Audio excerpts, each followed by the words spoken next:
All wings report in. HouseDog, standing by. Mother Goose, standing by. Lock S-foils in attack position. Animal Squadron ready for battle.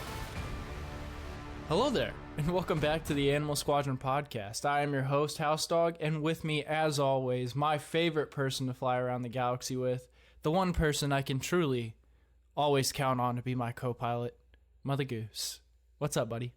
Hey, not much. Excited to talk about Star Wars today. How are you doing? I'm great, you know. I don't sound happy, but I am happy. I'm happy to be back after another long break. We'll take But as many hiatuses as we need. At least we're back. At least we're back. At the beginning of this venture, we said we were going to release an episode like every week, and then it became every 2 weeks, and then it was like, maybe we can try once a month, and now it's like, hey, it's been a while. Let's record a podcast. Your mom is going to be so excited. She is. As sad as that sounds, my mom is going to be so excited. She's our number one fan. Sadly, yes, she is. I wouldn't say sadly. So before we really get into it, you've had some big life changes recently. I have. I got married to a wonderful woman. She's great. She watches Star Wars with me. As much as she probably doesn't like it, she watches it with me. We watched Boba Fett on our honeymoon, in fact. Nice. Got her hooked into it, and now she watches with me every week. She has no idea what's going on, but she really likes some characters in Boba Fett. I won't spoil it because you aren't watching it yourself. I don't know what you're talking about. I've totally watched all of the Book of Boba Fett. I'm not waiting to binge it at all. You know, one of my other friends, and yes, I do have more friends than just Mother Goose. Surprising, I know. One of my other friends, that's how he would watch Star Wars content as well, as far as like Bad Batch and Mandalorian. Yeah. He would just wait for the entire season to drop, and I'm like, how do you do that? Because I have zero self-control. It was really bad with Mandalorian. I've kind of done better with Boba Fett as far as like with the Mandalorian. I remember I would stay up until midnight whenever a new episode was dropping, but that's because they also came out on Fridays. Right. Wasn't it Fridays for Mandalorian? Maybe for season 1. I feel like it was Wednesday for season 2, but I might be wrong. I might be thinking of the Marvel shows. Yeah, I think Marvel's was Wednesdays, I think. You know, I honestly was the same way. And I'm sure the Book of Boba Fett is great. It just, that first episode didn't really capture me like the first episode of The Mandalorian did. I can certainly understand that, but 2 will definitely get you more into it. Yeah, I'm sure it will. I'm excited to see what happens, and I'm excited for us to both be finished, and we can actually talk about it on this podcast. But we're never going to talk about it because we haven't even covered Mandalorian. So, we'll get to it whenever we get to it. We've covered 2 episodes. We recorded a 3rd, and it has been lost to time. We're making progress. That episode will never see the light of day because it was, I wouldn't say it was awful. It was just, it deserves to be a lost episode. Maybe one day, if the podcast ever really takes off and becomes something, we'll release episode 3 of The Mandalorian. We might. Yeah, it'll have to be, the reason we couldn't actually put it out is because there was a really bad audio issue, but I probably could do like a highlight reel from it and get some good content there. Who knows? But I'm glad that we're having this conversation now about this last episode because it makes me think of our episode today. Our episode today, which is episode 7, The Force Awakens. And before we get into it, I wanna, I'm a very nostalgic guy. I like old memories and everything. Elijah was at my wedding. In fact, he was one of my groomsmen. It was a great time. I appreciate it. Was a great time. I appreciate you letting me be a part of it. And I enjoyed having him there. He knows that I have a love of old things and everything, and I'm very nostalgic and appreciate things that are handed down from family to family. And so I was thinking today while watching episode 7 and remembering back to that time. And looking at it now, I remember like how excited we all were for this episode, regardless of how you feel about the sequel trilogy now. As fans, like we were, our group of friends and Mother Goose and I were just so excited for this new era to start, regardless of whether the movie was going to be trash or not. Right. We were just so excited to have Star Wars back because we hadn't had it since we were little kids. Yeah, a long time. And so do you remember the trailer for Force Awakens? I do. I was actually thinking about it a lot. I was thinking about the original trailer, what the film actually was, and then what the like whole sequel trilogy ended up becoming, and just kind of comparing my thoughts between the two. But I very vividly remember being just so excited for this film. I kind of thought about that the same way today as well. And, you know, whenever scenes from the trailer would pop up in the movie, I would think about the trailer and try to remember like what I thought about it then. And I was like, man, what is this all really going to mean? And how is this going to play out? And of course, now in the future, I'm like, man, nothing happened the way I thought it was going to happen. Regardless of whether I really enjoy it or not, I had completely different ideas from what played out.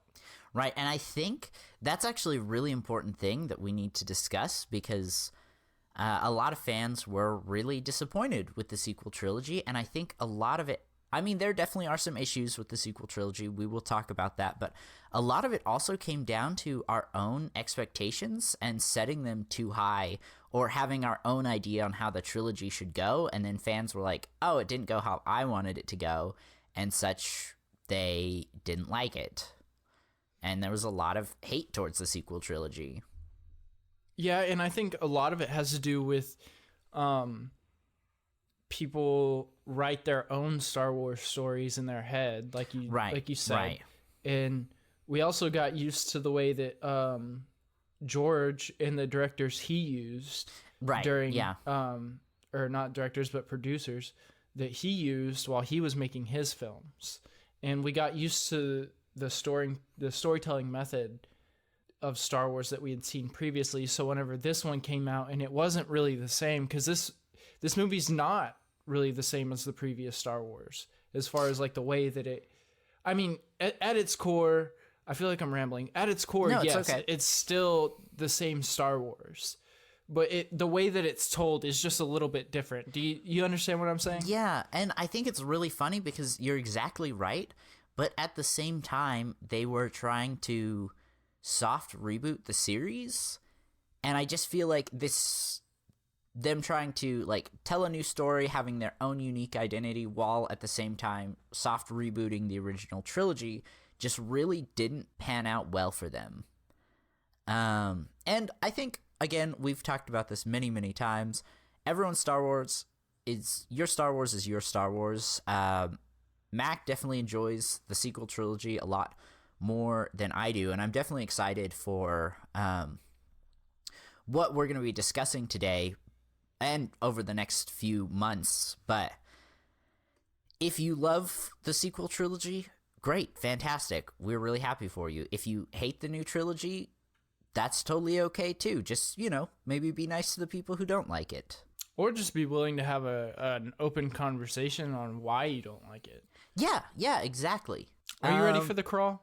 I'm ready for the crawl. We are 10 minutes into this recording and haven't got to the crawl yet. I'm feeling good about this one. I only have one question about the crawl. Yeah, okay, I'm so sorry. I've got one last note before we really get into it. I just wanted to say that before we take a look at all three films, I definitely think that this one is my favorite out of the trilogy. Really? Yeah. This is my least favorite out of the trilogy. Really? Yeah, Interesting. I'm not a huge fan of Force Awakens. I'm definitely excited. No, I can't even say that. I don't think I've seen Force Awakens the most. I think I probably watched... Out of the sequel trilogy, I've watched I've watched The Last Jedi the most, and I've probably seen Force Awakens more than I've seen The Rise of Skywalker. I think I've only watched The Rise of Skywalker probably like 3 times. Yeah, no, The Force Awakens definitely the one I've seen the most. Literally the only time I've ever seen The Last Jedi is when you and I went to go see it in theaters. Wow. And then The Force Awakens I watched once with you, and then I went another time and saw it in theaters, and that is all. So, The Force Awakens I probably watched 5 or 6 times, Last Jedi once, Rise of Skywalker twice. Okay, sorry, The Crawl. Yeah, I only have one question from The Crawl, and that's, why does Luke Skywalker have to die? That's the only thing I really got out of The Crawl, is why does Luke Skywalker have to die? Right? I mean, they gotta crush the Jedi. I actually have a lot of notes regarding The Crawl. So overall, I feel like it was a good introduction to the new trilogy. It set up the First Order. It set up where Luke and Leia were, which obviously were big questions we had going into it. But it also highlighted the biggest problem I actually have with the sequel trilogy, and that is the fact that it is a soft reboot. So we see that Luke is mentioned as the Last Jedi. Leia is in charge of the Resistance. We get the introduction of the Empire, or the First Order, which is basically just the Empire. And watching this, I very distinctly remember watching this for the first time, and my heart just dropped as I realized that this trilogy wasn't going to be like a true continuation. It would be the soft reboot. And that the galaxy, which we'll talk about a lot throughout this whole trilogy, the galaxy and the characters, but more specifically the galaxy in regards to The Crawl, was exactly in the same place it was at the beginning of the original trilogy. Does this mean it was bad? No. I just personally didn't like the direction they took with it. Can I ask you a question then? Yes. So you said something very interesting, that it wasn't a continuation of the story, it was a soft reboot. How would your sequel trilogy have started? Because I've heard that complaint before, or not really a complaint, but like that idea before, that like the Force Awakens is just a reboot of right. And the original trilogy. So I'm always interested in how you would make it a continuation. Yeah, and so like, you don't have to tell me how your entire sequel trilogy would go. I just want to know how you You're it would locked start. in. We've got a 3-hour podcast coming at you now. All right, everybody, buckle up. If you've ever seen that scene from Parks and Rec where the dude has like the whole Marvel and Star Wars universe, like yeah, that's what's mashup. coming at you. That's what's coming. Okay. So okay, it's not just. It is. Just to clarify, it's not just The Force Awakens. I mean, obviously, The Force Awakens get mentioned a lot in regards to it as a soft reboot because it was the first one, but the whole trilogy just follows a lot of the same beats that the original trilogy did. And a big thing with Star Wars is that obviously these films are supposed to parallel, they're supposed to rhyme, but when looking at the prequel and the original trilogy, you still have that rhyme, but they're very unique individual stories.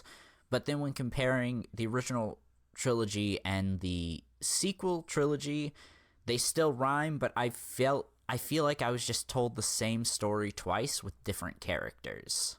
Not word for word, obviously. There are differences between them, but I think that's, at least for me, where that comes from.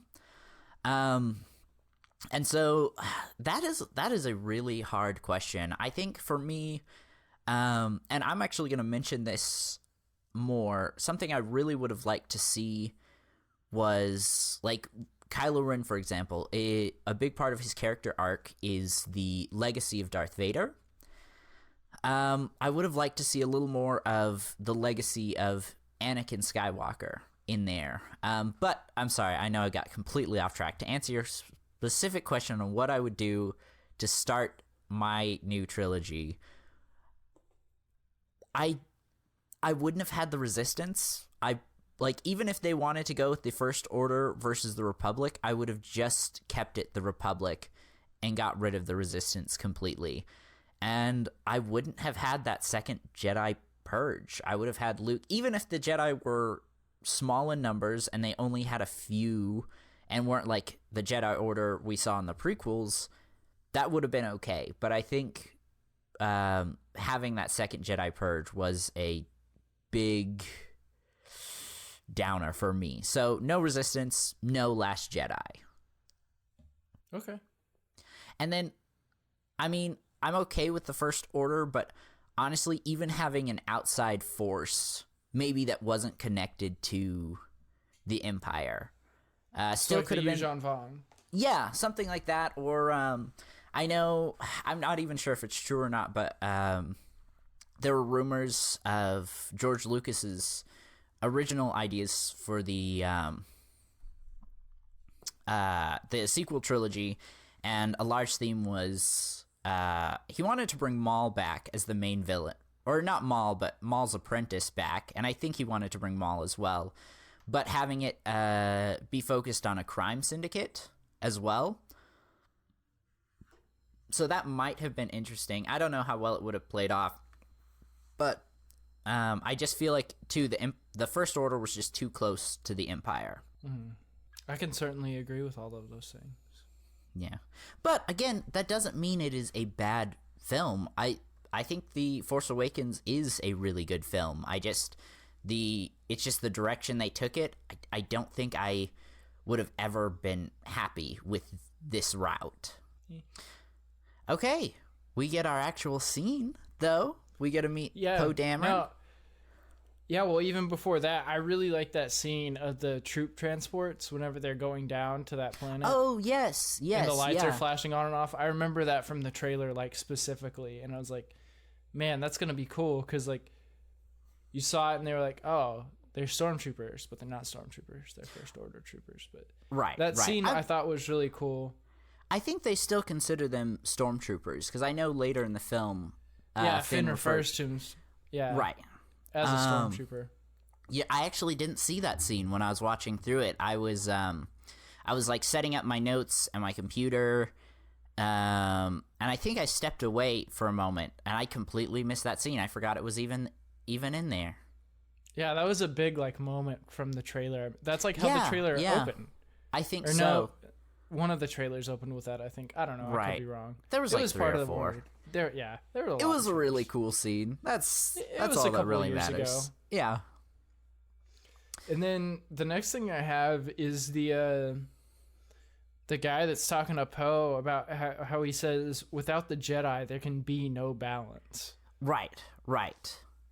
Which I thought was interesting because you still get that idea from the other movies that there's this great balance between the Jedi and the Sith, and that without the Jedi there can be no balance. And right. You and I have talked about balance multiple times. So right, and all the different routes of what balance truly could mean. Right. Okay. Did we ever get a confirmation on who this guy was? Like, was he any of the characters from the original trilogy? The old guy. No, he's his own. Okay, character. That's what I but figured. He knew Leia and stuff. Right. I think it gets explained in a comic book that I somewhere, haven't read. yeah, or a book. I think it would have been a lot more powerful if he was one of the like side characters that we knew from the original trilogy. Just someone we could point out and be like, "Oh, it's that guy." Or maybe like Rex or something. Yeah. I'm pretty sure. I'm sorry, friend. I'm pretty sure Rex is dead by this point. I don't think so. Because, I mean, he was looking pretty old during the original trilogy. You don't know how clones age at the end of their lives. That is true. Maybe the aging process slows down. But as far as I know, that hasn't been confirmed. Yeah, I don't know either. I'm just saying it's an idea. It could have been Rex or somebody else. Doesn't matter. Yeah, just somebody the fans could point out and be like, oh, that's that side character that only got 5 seconds of screen time in the original trilogy. He's back. It could have been Jar Jar. I'm telling you, this could have been the confirmation of Darth Jar Jar. This trilogy could have given us that, and it didn't. Why would Darth Jar... Okay, I will entertain your stupid Darth Jar Jar scenario for once again. Of why... Okay, if he was a secret Dark Lord of the Sith, why would he give a map to Luke Skywalker to the Resistance? So they could find him. Track him down. He knew that R2-D2 had the other half. He knew they had to follow him. Okay, I'm always 2 steps ahead. Always. But so the First Order land there. And They start fighting, it makes me yes. think of a very World War II Yeah. storming the beaches of Normandy type scene, like with the Right. transports and everything. That's what I think of. It's Which like is World War very, II. very interesting because we also get some Nazi symbolism later down the line, which we'll talk about. But Yeah, of course. it's a very interesting connection. I hadn't thought about it like that before. Overall, though, I thought this was a good introduction to Poe and BB-8. Yeah, it was an interesting opening for a new sequel or a new trilogy for sure. Because they knew that they had to get people into it as soon as it started. Right. So opening with a small battle isn't not even a battle, just a little skirmish. But you can right away tell that there's more going on than meets the eye. I wouldn't say that I have a problem with it, and it gets confirmed later in the film. But Kylo's Vader entrance, I mean, come on, man. There's only one Vader in this world, and you're certainly not him. And how are you going to copy his entrance? Right. Yeah. And that's what I was bringing up later is, or not later, what I brought up earlier is the legacy of Darth Vader. And I really loved what they did with Kylo Ren and genuinely trying to be a Vader clone, basically. And I really, I personally wanted it to be Rey. Obviously it wasn't, but I thought that would have been a really interesting storyline if she also was a grandchild of Vader or of Anakin, and they, as I mentioned before, were fighting over basically the legacy of Anakin. Was he a Sith? Was he a Jedi? Did he belong to the light side? Did he belong to the dark? And ultimately, throughout his life, it was both.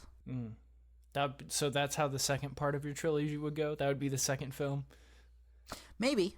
Yeah. I also, while we're on this tangent, I also really like the idea of Rey being a Kenobi.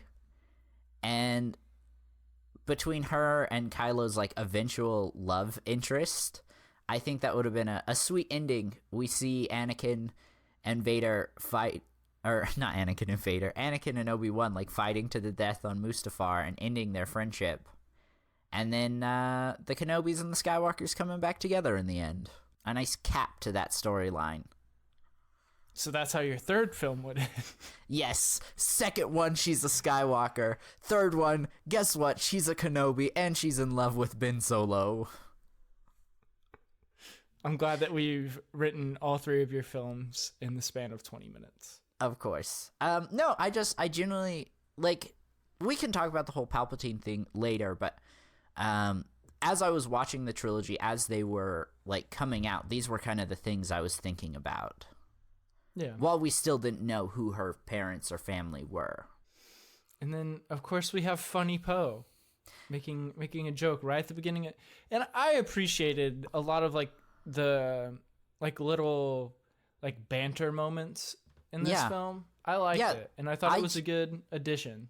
I was laughing a lot throughout this film. Like you just mentioned that who talks first? You talk first, I talk first line. It's iconic. One of my favorite lines in Star Wars, hands down. Really? In all of Star Wars? Yeah, I mean, maybe not my favorite, but it's definitely up there.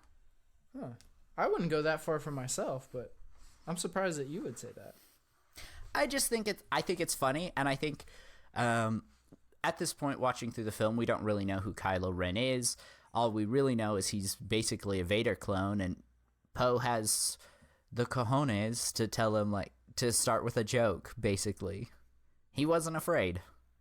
He might have been a little afraid. That's true. So the next question I have is, whenever we see Rey on Jakku. I actually have a few minute things before we get there. Oh, go ahead, because I really didn't have much else from the whole interaction between Kylo Gotcha. No, I just wanted to mention the blaster catch was awesome. I remember the bolt being frozen in place? That was cool. I thought that was so cool when I first watched it, and I thought it was so cool watching it again this time. And then my last note before we get to Rey was the fact that they just slaughtered the villagers. No mercy. Like... Yeah, that's why I said it reminded me a lot of like a World War II type scenario. Like they rounded up everyone and then just killed them. Right, yeah. And like the Empire was evil, but they at least were trying to pretend like they were the good in the galaxy. The First Order just slaughtered these villagers. Yeah, there's no like, hey, we're the government, but we're good. We're going to help you. There's no facade there that Palpatine, tried to keep up during his reign. Right. Yeah, with the First Order, it's just like, yeah, we're just gonna kill everybody that doesn't like us, and then we're still gonna take your planet. So. Yeah.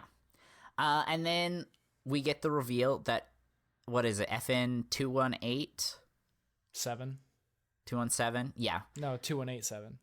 2187. Gotcha. Was a black stormtrooper, and I feel like we can't talk about it without talking about how people just it wasn't a large group. It definitely wasn't as large as people made it out to seem, but there were people actually wanting to boycott this film because a stormtrooper was black. Which is weird because you think about stormtroopers, and even then, like, you knew that they weren't clones. And even then, the clones were based off of a dude from... Where's Tamara Morrison from? Is he from New Zealand? He's from New Zealand, right? I think so. I'm not entirely sure, but... And that was their biggest complaint, was that they thought the stormtroopers and the clone troopers were the same thing. And so, obviously, if he's a clone of Jango Fett, he shouldn't be black, but... They're not the same thing. Like, anybody can be a stormtrooper, and so... Well, even then, Wait, no, Solo came out after Force Awakens.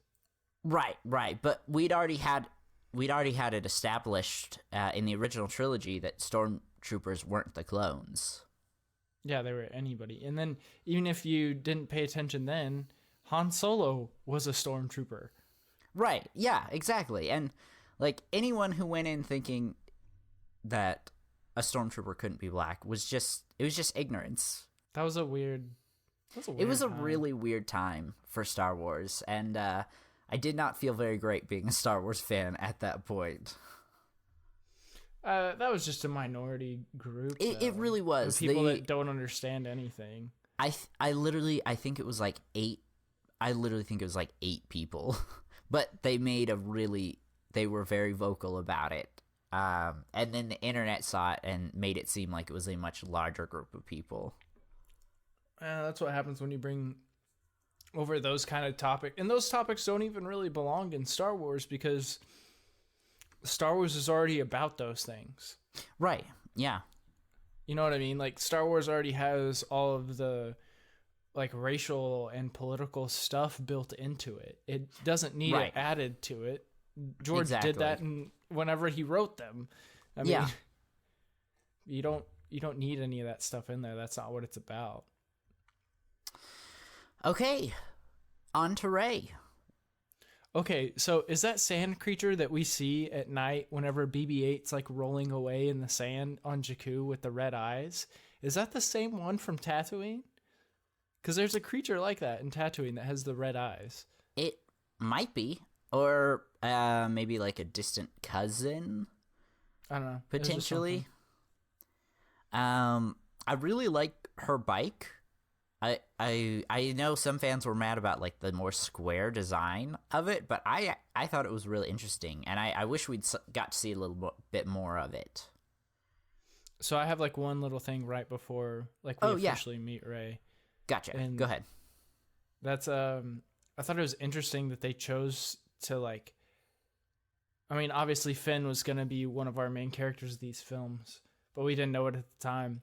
And having that moment of seeing Finn having that panic attack on one of the transports whenever they got back, onto their ship, I thought that was a really cool moment, and to just like show that not only does like Finn have emotions, but obviously that like all of these characters in the background that we don't see that we think are emotionless, like stormtroopers, like they're real people.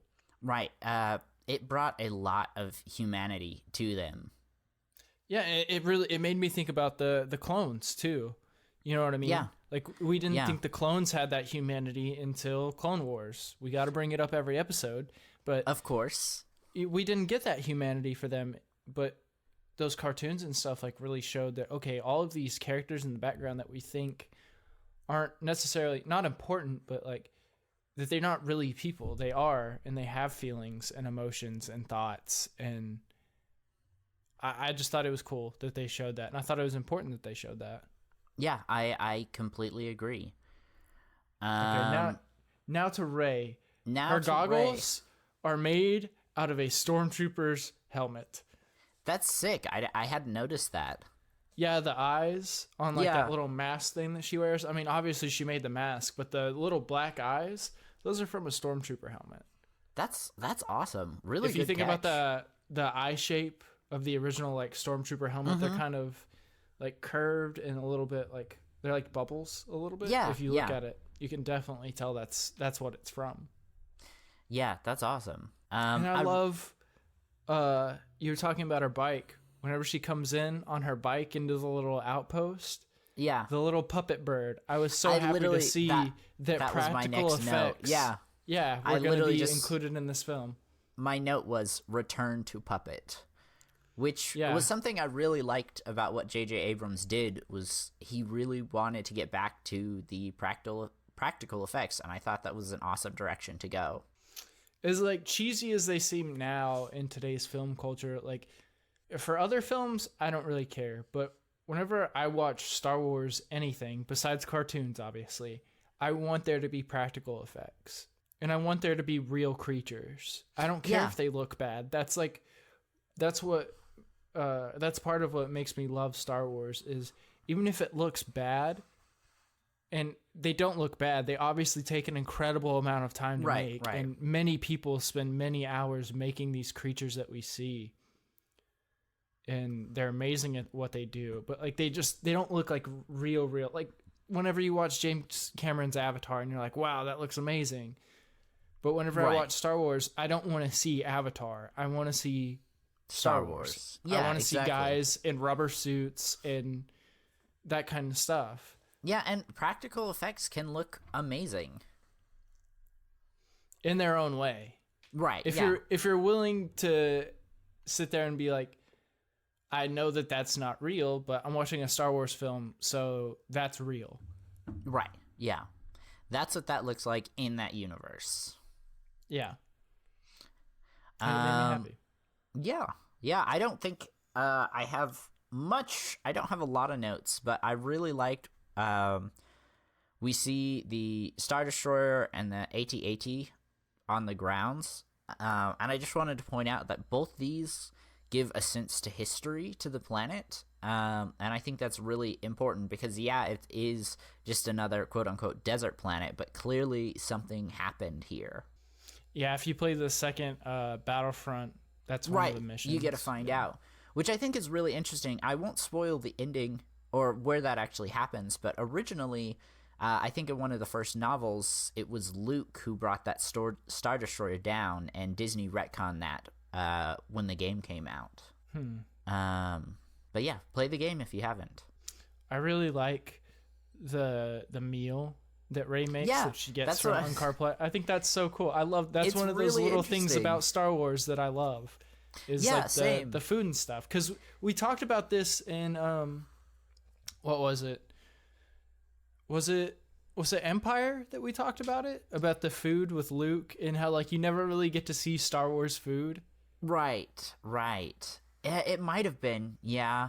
But Because whenever he goes to Dagobah and he has the little like meal crate and stuff. Yeah, and Yoda's trying to get some, but then also we see that when Lando betrays the gang and brings them into the dinner with Darth Vader. So yes, I'm pretty sure that's the one where we really talked about Star Wars food. I also wrote, haha, Rey doesn't know how to make tally marks right. Because she put them individually instead of the, 1, 2, 3, 4, and then the slash to make 5. I just thought it was funny. That's what you're nitpicking? That's what I'm nitpicking. I mean, obviously... But I think it was obviously so that you could see that it had been a significant amount of time. Because if she did it the right way, there'd be 10 of them, and you'd be like, oh, she hasn't been there that long. But you see that there's 5 million individual lines. Marks. Yeah. No, I just thought it was funny. I think that's really everything I have until we get to her and BB-8's meeting. Yeah, I just have one thing before then. It's part of my plan to get you to like what they did to Luke better in this series. I've been talking about it for so long, and it's finally coming into fruition. It's finally coming. Rey wearing the helmet as she's eating, and she's looking to the horizon, just like Luke. Just like Luke, yeah. And maybe that's not part of my plan to get you to like Luke better, but to show you that they did good with Luke, okay? I'm not trying to convince you, but I will make you see it. But we'll talk a lot more about this when we saying all this really just hurt my case. Yeah, saying all this really just hurt my case because that's just a soft reboot of Luke. So pretend I never said that and talk about Rey meeting BB-8 and Tito. Listen, wait. And okay, so that actually I really love Rey as a character. She is fantastic, and that is really my only issue. It's not with Rey, but what they did with her character. They just gave her Luke's story. See, I'm not a huge fan of Rey. If you're gonna look as good as Padme, just be Padme's character. And well, no one's gonna be as good as Padme in your eyes. Never, but Rey's a close second. So I'm not trying to go. I'm not saying that girls can't do things and they can't be heroes, but I didn't really find a whole lot of substance in Rey's character from this film. And I completely disagree. I feel like this is one of the ones where she was written the best. But I really looking at the trilogy as a whole, I can say I agree with you on that point. Yes, this is a film where she really shines. Yeah, but I really think if she had been given her own story and not just Luke's hand-me-downs, basically, I feel like it would have gone a lot better. What are you talking about? She's just an abandoned orphan girl on a desert planet who finds out she has a connection to the Force. Who leaves on the Millennium Falcon to later see her mentor get killed by a lightsaber. Who eventually goes on to save the galaxy from Palpatine. What are you talking about, Elijah? There was no... I don't know what you're talking about. Oh, yeah, of course. Completely Talk different about stories. Rey meeting BB-8. No, really, the only note I had was good for Rey. For one, saving... Oh, shoot. I didn't write anything about them meeting. This is way later. No, good for Rey for coming in and saving the droid. I don't know if I would have. I probably would have just kind of gave it a side eye and walked away. Now, this brings up our debate that we've had throughout many of these episodes. Are you talking about droids being sentient? Are droids sentient? Because if they are, of course I would step in. But if droids are on-feeling emotionless AI, maybe I wouldn't. Okay, but your whole deal is you're a proponent that droids are sentient beings. So wouldn't you want to step in automatically? I don't know why you're saying this like it's but if I was Rey, I wouldn't do it. Your whole argument for the past couple of months has been that droids are sentient, and now you're saying that you wouldn't help them. I just wanted to bring up the whole sentience argument. I definitely would have went to go help BB-8. But again, are they sentient? And does BB-8's later thumbs up help my case? Or is that just his code written Or to is it show... just his code? Anyway, what do you have to say about BB-8 and Rey's meeting? I don't know. My feelings with BB-8 were like so hardcore. Whenever you and I first like watched this film, because I was like already up in the air about it, and I don't know. Maybe I should expand my mind more, but it's just like R2-D2 is the only droid for me. Right. It kind of felt like they were trying to replace R2-D2. And like looking at the trilogy now that I have some perspective, I definitely don't feel like that anymore. But at the time I first watched it, I definitely did. Yeah, I mean, just like BB-8's mannerisms and stuff, it was like, oh, you just made R2-D2 into a beach ball and you made Luke Skywalker a girl. Right. Which, again, I really feel like hurt Rey as a character. Like, if she had her own story. Anyway, I will yell that probably about 30 more times throughout the original or sequel trilogy episodes. No, I definitely agree with you on that. Like, but then again, it's like, okay, how would you introduce Rey then? Like, okay, she grows up on a forest planet, and instead of being an orphan, she only has one parent, and you know what I mean? Like, you could only do so much. Hear me out. One way they could have done it is just skip the whole, like, starting her off on a planet, and if they hadn't have had the Jedi Purge, she could have just started as a student of Luke. Okay, fair enough. Maybe she just passed the trials and had become a Jedi Knight officially. Or maybe she was still a Padawan. Or, so like a Qui-Gon and Obi-Wan type. Yeah. So you're still ripping off other movies. Okay, that is a good point. But hear me out. It doesn't start with them on a mission. We could actually start with her at her ceremony after she passes the trials, and as she becomes a Jedi, and maybe a Jedi Knight officially, and maybe she's sent out on her first mission. That could work. I'm not going to discuss it much here, but also throughout what we've learned throughout just Disney owning Star Wars, there are definitely other options for living Jedi that we could see still at this time, and that's definitely something we'll talk about more in The Last Jedi, because there's like Cal Kestis, there's Ezra, there's Ahsoka Tano, who I know left the Jedi Order, but those are three big characters that we could have seen in the trilogy. Now, I know Cal Kestis and Jedi Fallen Order came out after these films had already been released, but even some, like, Force, if they'd had a little foresight, they could have, like, had him as a Jedi Council member, and then a few years later a game comes out, and oh, look, he's the main character, and he's a kid surviving the Jedi Purge. Well, there's going to be a new Fallen Order. Yes, there should be a sequel, and I'm super excited. And I'm guessing, saying we never see him in the sequel trilogy, he's probably going to die in this next one. I mean,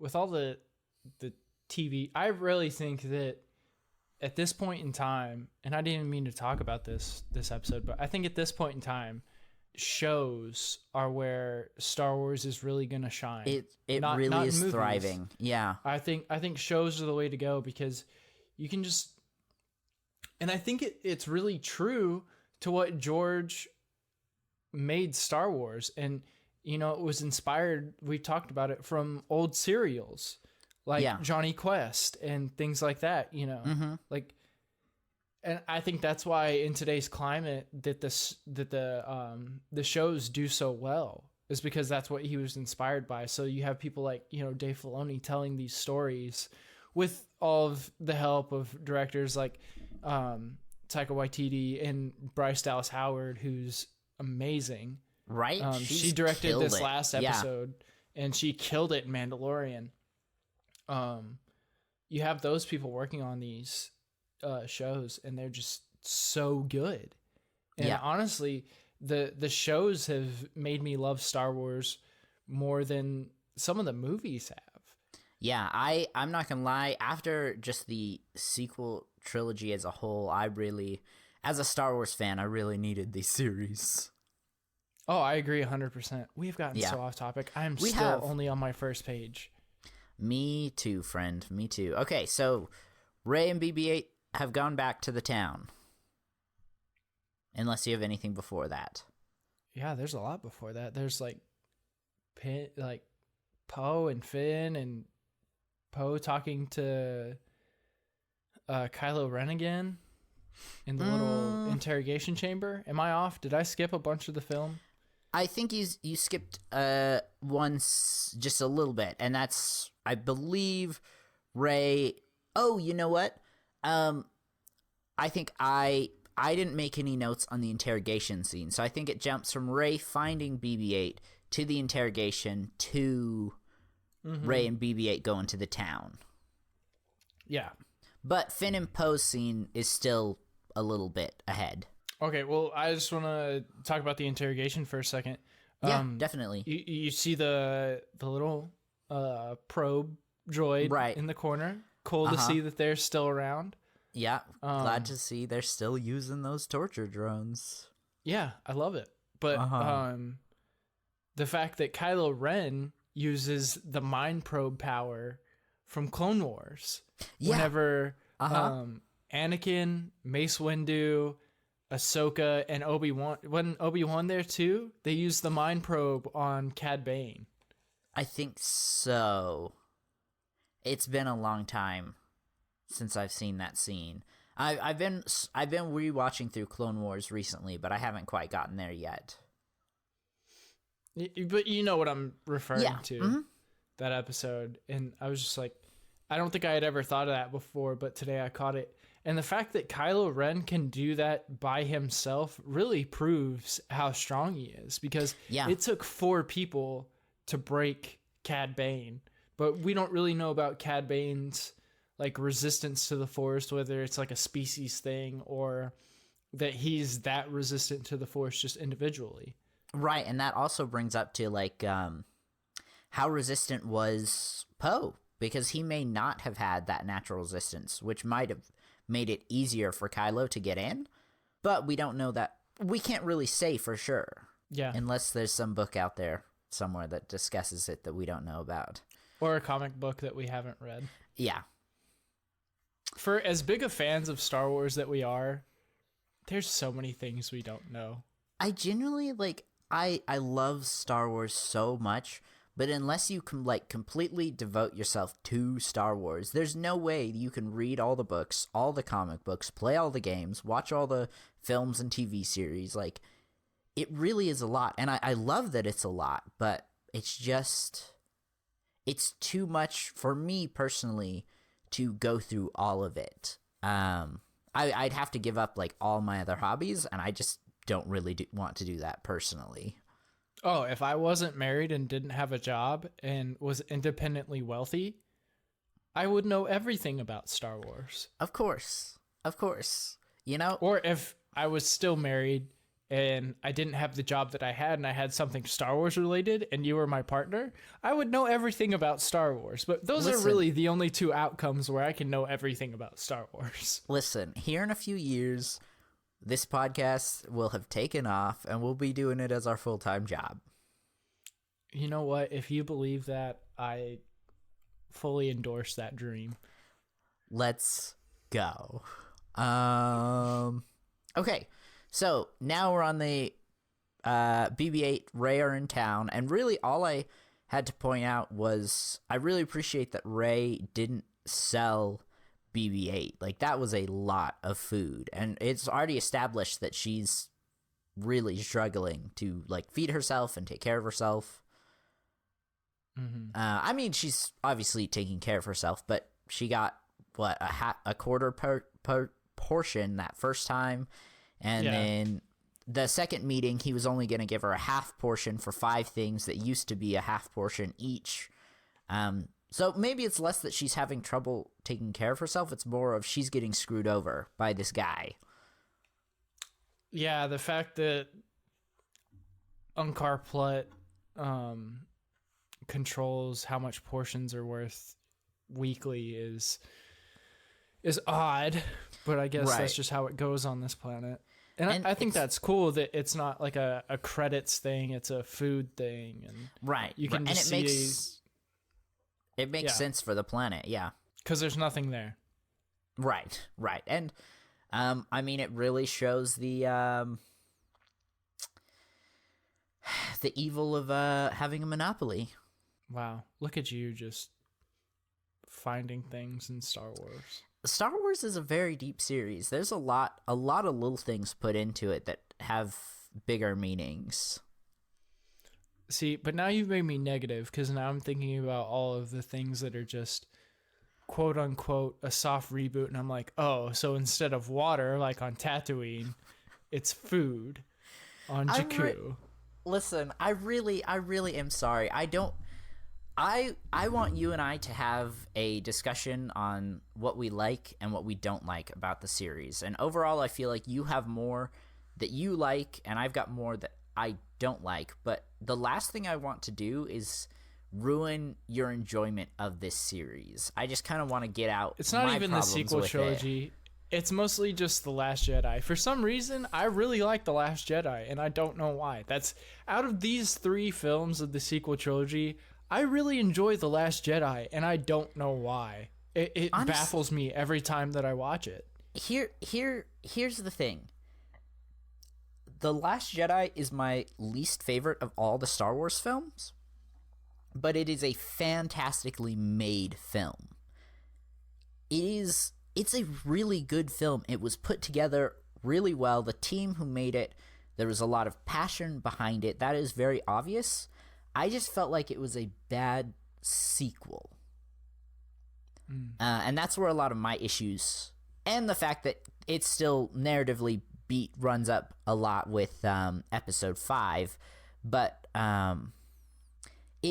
there's no shame in liking The Last Jedi. Like, it is a fantastically put together film. Rian Johnson just took it in a very different direction than any of the fans were expecting, and a very different direction than J.J. Abrams was going, which I think was another big problem with this trilogy. J.J. Abrams went one direction, Rian Johnson went the other, and then J.J. Abrams came back and went back his original direction. Yeah, I think this is the last time we're going to talk about the other movies because we have to get through what we've written. We have to get through. Yeah, I still have like 2 pages. Yeah, I think, and this is no diss to J.J. Abrams, I think Rian Johnson should have done all 3 films. You know, honestly, I mean, for The Last Jedi, excluding Rise of Skywalker, I preferred the direction that J.J. Abrams was taking it originally, but after we saw The Rise of Skywalker, I think I'm with you. As much as I didn't like what Rian Johnson did with The Last Jedi, I feel like the trilogy overall would have been a lot better with one director, be it J.J. Abrams or Rian Johnson. Okay, back to our notes. Okay. That's all I had. That's all I really had for that scene. I am to the breakout scene. Okay, nice, because that's where I'm at too. Cool. I love the fact that Poe sees right through Finn's plan from the start. Right? He's like, you just can't fly a TIE fighter, can you? You need a pilot, yeah. Yeah. And the fact that he just went with it, like, he wasn't mad, he wasn't salty, he's just like, this is my chance to escape, I'm gonna take it. Yeah, why not believe this guy that I've known for like 2 minutes? Right, yeah. And this is part of like the comedy that I love about this film is Finn saying stay calm. Yeah, and that Poe was my being next like, note, yeah. I've been in worse situations than this. I am calm. And Finn being like, no, I'm talking to myself. Yeah, I chuckled and like enjoyed the humor of everything we've watched in this first half of this film, but like I genuinely laughed out loud when he said that to himself. Or to Poe, I guess. Yeah. And then this is more of like a cosmetic thing. But how do you feel about the Ty's new look in this episode? I enjoy it. I think it was a natural progression. It looked different, but not so different that it was ugly or very obviously wasn't a TIE fighter. Yeah, like, oh, that's not a TIE fighter. Right. It felt like a natural progression. Yeah. It looks a lot more like industrial, I guess. Like old TIE fighters are just, it's a ball and what shape is that? What? It's a six-sided shape. Is that but a hexagon? It's like a stretched out hexagon. Yeah, I don't know if that would still be considered a hexagon or if it has its own name, but yeah, it's just very simple, very clean cut. Yeah. And I love that about the original TIE fighters. I love the original TIE fighters, of course, but I really like some of the different designs that they put on stuff with this new trilogy. And the TIE fighters is one of them. And I think a big part of that is the just modern day effects. You can get a much cleaner look with it so that we can see a lot more detail with it. Of course. You didn't have to hide as much like back in the original trilogy. Right. I think this is a really good introduction to like Finn and Poe and their like relationship overall. That's my next note as well. I said Finn and Poe's instant connection. Right. And how much I really enjoyed that and found a lot of like joy in their relationship right there at the start of it. Same. Yeah, they felt like friends even though they just met. Yep. My next note was I haven't watched this film since I watched Rise of Skywalker, and I forgot just how much better the writing was. As far as like, was that a specific scene or? No, just kind of overall. I would just kind of like, I think them talking to each other while they're getting in the TIE fighter and like as they're preparing to leave. But I thought about it like multiple times throughout the film, and I was like, okay, I keep having this thought. I should actually write it down. I just really liked the script for this film and the way the actors actually acted it out and portrayed these characters. My next note is about how Ren and Hux, like, their obvious hatred towards each other. Like, it's like a schoolboy, like, hatred. Rivalry. Yeah. It's very, like, petty and, like, childlike. And it's very obvious with just a few lines of dialogue, which, again, just goes to how well it was written. Yeah. I agree with that, yes. It was written very well that they hated towards each other, but as far as, like, overall for this movie, I don't know. Yeah. Let's see. Next thing I have is the really not till they crash. Oh, go ahead then. Okay, great. So. Oh wait, no, maybe I have something. Yeah, I have a couple things. Yeah, they're arguing about whether to go back to Jakku or not, which Finn doesn't really have a say in. No, but yeah, I just have a few small things about how I like how Luke's a myth at this point. Because Poe brings up to Finn that he's carrying a map to Luke Skywalker. And, you know, Finn makes the comment, well, Luke Skywalker, I thought he was a myth. Right. And that's like the funny thing about Star Wars and time is that, like, you know, 20 years is like 100 for some reason in space. And right. Now Luke Skywalker is a myth. I think it goes to not necessarily the time, but the distance. We're talking about a whole galaxy with thousands of planets. It's harder for information to spread than it is compared to here on just one planet. Yeah, I guess so. But then you think about like holograms and stuff, and it's like... Right. Yeah. And I also want to point out, Rey also refers to him as a myth as well later on. Interesting parallel there. Maybe it's just to show the different like sides of what they're taught. Right. Because obviously the First Order would be like, Luke Skywalker? Oh, he's a myth. Right. They wouldn't want the stormtroopers thinking someone like that actually exists out in the wild. And Rey grew up on a desert planet and never got to go to school. It's not like she was taught the history of the galaxy or anything. Just right. She knew what she heard from random travelers. who probably did talk about myths and stuff as well. Yeah, it's a very small, like, little spaceport outpost, but she probably heard some stories from travelers, just like Anakin. Right, yeah. And then my other thing that I had before they crash is, no matter what, I don't care what trilogy is, the sound of TIE fighters, man, It gets just, me every time. Every Whether time. they're new It or sounds old so TIE good. fighters, I love it. Yeah, it is one of just those just like iconic Star Wars sounds. Mm-hmm. Okay, so they crash land on Jakku, and Finn spots the TIE fighter, and it's really, really far away. What are you getting at here? Continue. No, I just from like he's ejected, and parachutes down. Yeah. Which I don't think we actually ever see that, but we do see the seat and the parachute when he first crash lands, but the actual crash site is very far. Like he really had to travel a ways to get to where Poe crashed. Oh, are you getting it more like he cares about people now? Is that Kind the point of. you're trying to make? But also, I wouldn't have wanted to make that walk. Wow. Remind me to never fly a TIE fighter with you. Okay, you and I have been friends for years.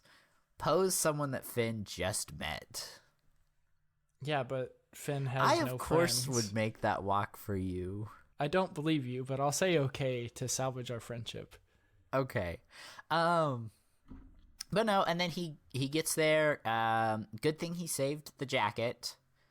And really, the main reason I brought that up is because then we see him leaving, trying to find civilization, and there's just nothing in any direction. It's just sand, and I probably would have given up there. And that's the main reason I was bringing up how far he already had to travel.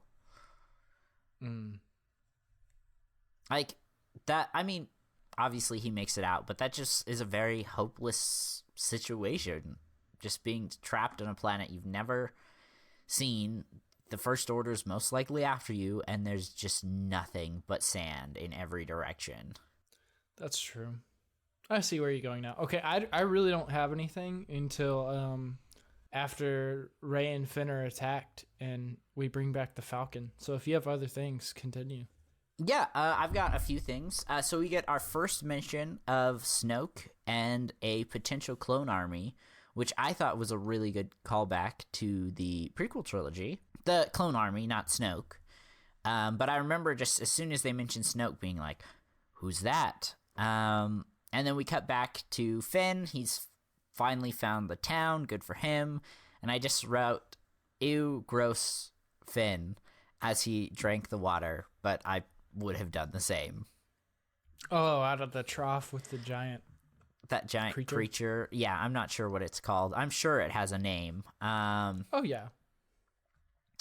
And then I said, good for Finn for trying to help Rey, even though she clearly didn't need it. And I think it's really funny, the scene of him, like, running in to try and go save her kicking those guys' butts, seeing Finn and hearing BB-8 say, that guy stole Poe's jacket. And Rey immediately starts chasing after him. And she just looks so fierce in this scene. I just thought it was funny. Yeah, I mean, I'll probably get some flack for this, but like, I don't know. It was a little too much like girl power for me, the line where she's like, I don't need you to hold my hand. Because, I don't know, maybe I was just raised differently, but it's like, Finn wasn't grabbing her hand because he thought that she couldn't run by her own. He was grabbing her hand because he was like, oh, this chick can probably protect me and get me off this planet, so I should probably protect her. Yes, I agree. I think that was... I think you're right. I think it was Finn wanting someone to protect him. Now, there is a scene just a little later on where they're in the tent and he hears the airstrike coming. And he does grab her hand to save her there because he clearly knows they're about to bomb the tent, but she doesn't. Right, because he has all that training and everything. Right, and I think it's really interesting because you see him pause and kind of look around as he hears the TIE fighters coming in. But no, it it definitely was Finn just wanting someone to protect him, and that is completely okay. I want a strong woman to come into my life and take care of me. We're closer every day to finding that woman. It took me forever. Closer every day. Okay. I have a few notes here. The First Order, again, calling back to the very first scene, they airstrike civilians this time. Hey, man, why not? Why not? You already shot a bunch of them. And then I think before they get on the Falcon, my last note is, how dare she call the Falcon garbage? Hey, that was my next note, is the Falcon being garbage, and then the rectangular dish on top of the Falcon. Yeah, that was a really nice callback to the original trilogy. It was. Doesn't it get knocked off again by the end, or am I just wrong? No, it gets knocked off again. Okay, cool. That's what I thought. Yeah. You know the Falcon, it's always got to lose... It's always got to lose something, yeah. And then I think my next note is I just put eat poop sales guy. I couldn't remember his name.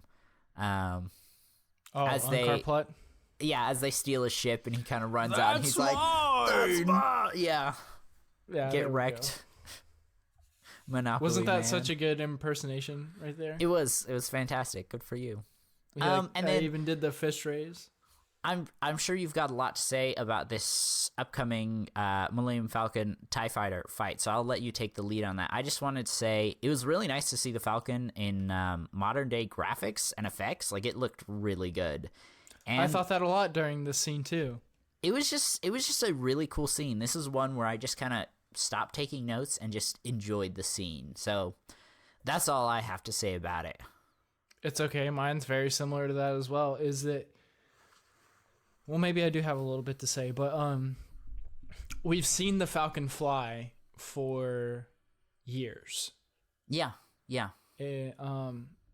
But it's cool in the fact that I think this was one way that, one of your main complaints with this film is that it's a soft reboot. And in a lot of ways, I agree with you. But with the Falcon and seeing it again, the way that Rey flies the Falcon is not a soft reboot at all. This is a way of the Falcon being flown that we've never seen before. We've never seen that before. Even with Solo and seeing Han and Chewie fly it before they were really Han and Chewie, the way that Rey flies the Falcon is completely different than what we've ever seen it before. Right. And I really appreciated that. It's really cool. Like, it is enjoyable to just sit and watch. Like, it is one of my favorite, I guess, starship fights in the whole series. I don't know if I'd go that far, but I just enjoyed seeing the Falcon in a different way and seeing that the Falcon will always be the Falcon, yes. But it really is up to who's ever flying it.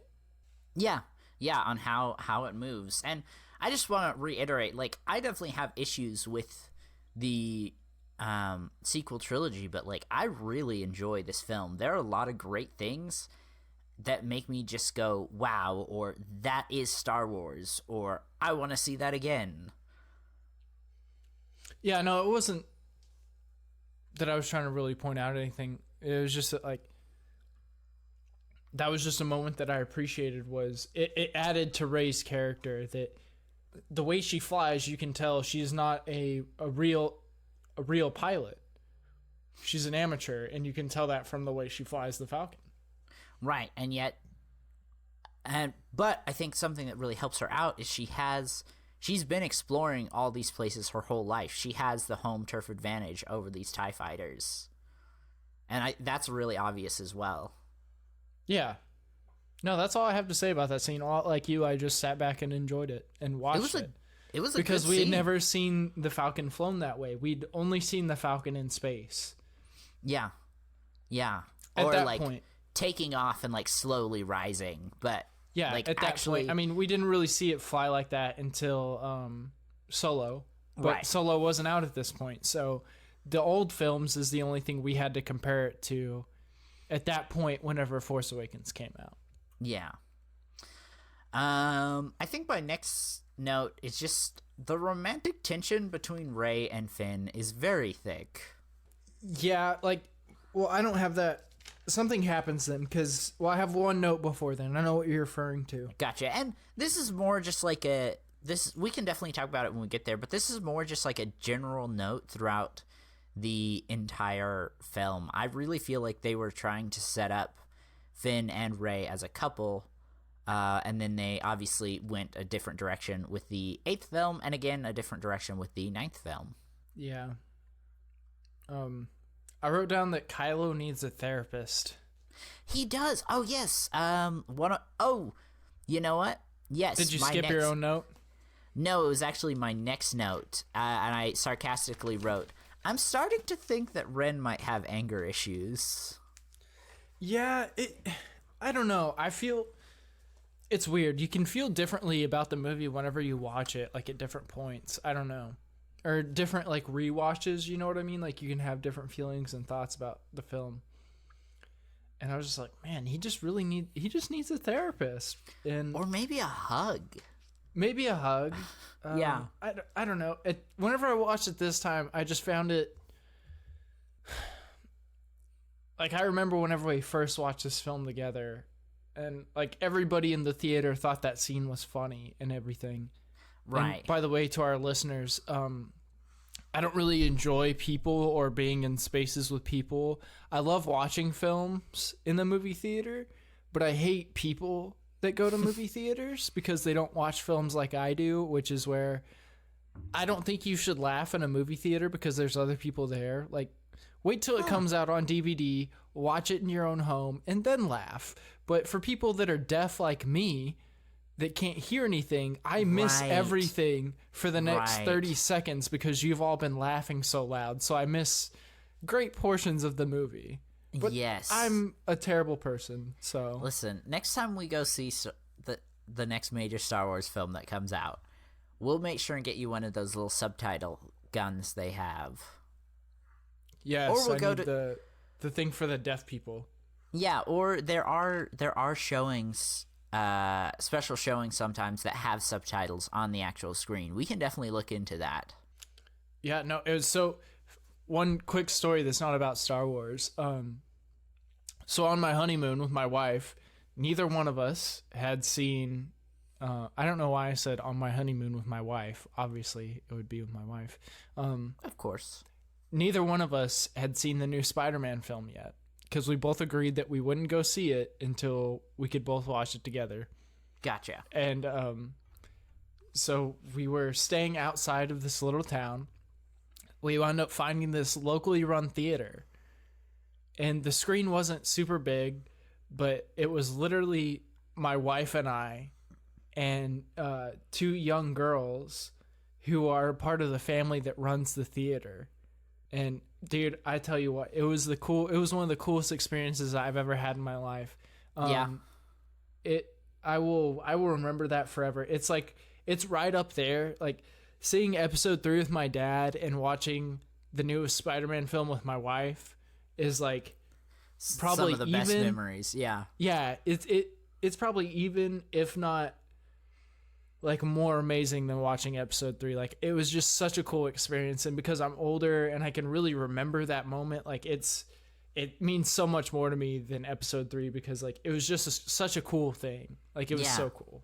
That's awesome. Yeah, I really enjoy getting to go see, like, I want, like, big films like Spider-Man or Star Wars. I try and go see day one because I don't want anything to be spoiled, but it really is great going to go see a film after it's been out for a while and there's, like, no one else in the theater. Yeah, well, no, it was a tiny town. It was smaller than the town that we grew up in. Gotcha. Or I guess I didn't grow up here. Yeah, you did. Yeah, you did. A little bit. Okay, but yes, the romantic tension between Rey and Finn, very thick. Yeah, very thick in this movie. Okay, so we get the BB-8's reaction to Finn's reveal that he's not a part of the Resistance, and I thought that was hilarious. Like, BB-8 just, like, going back, and you can tell he was shocked.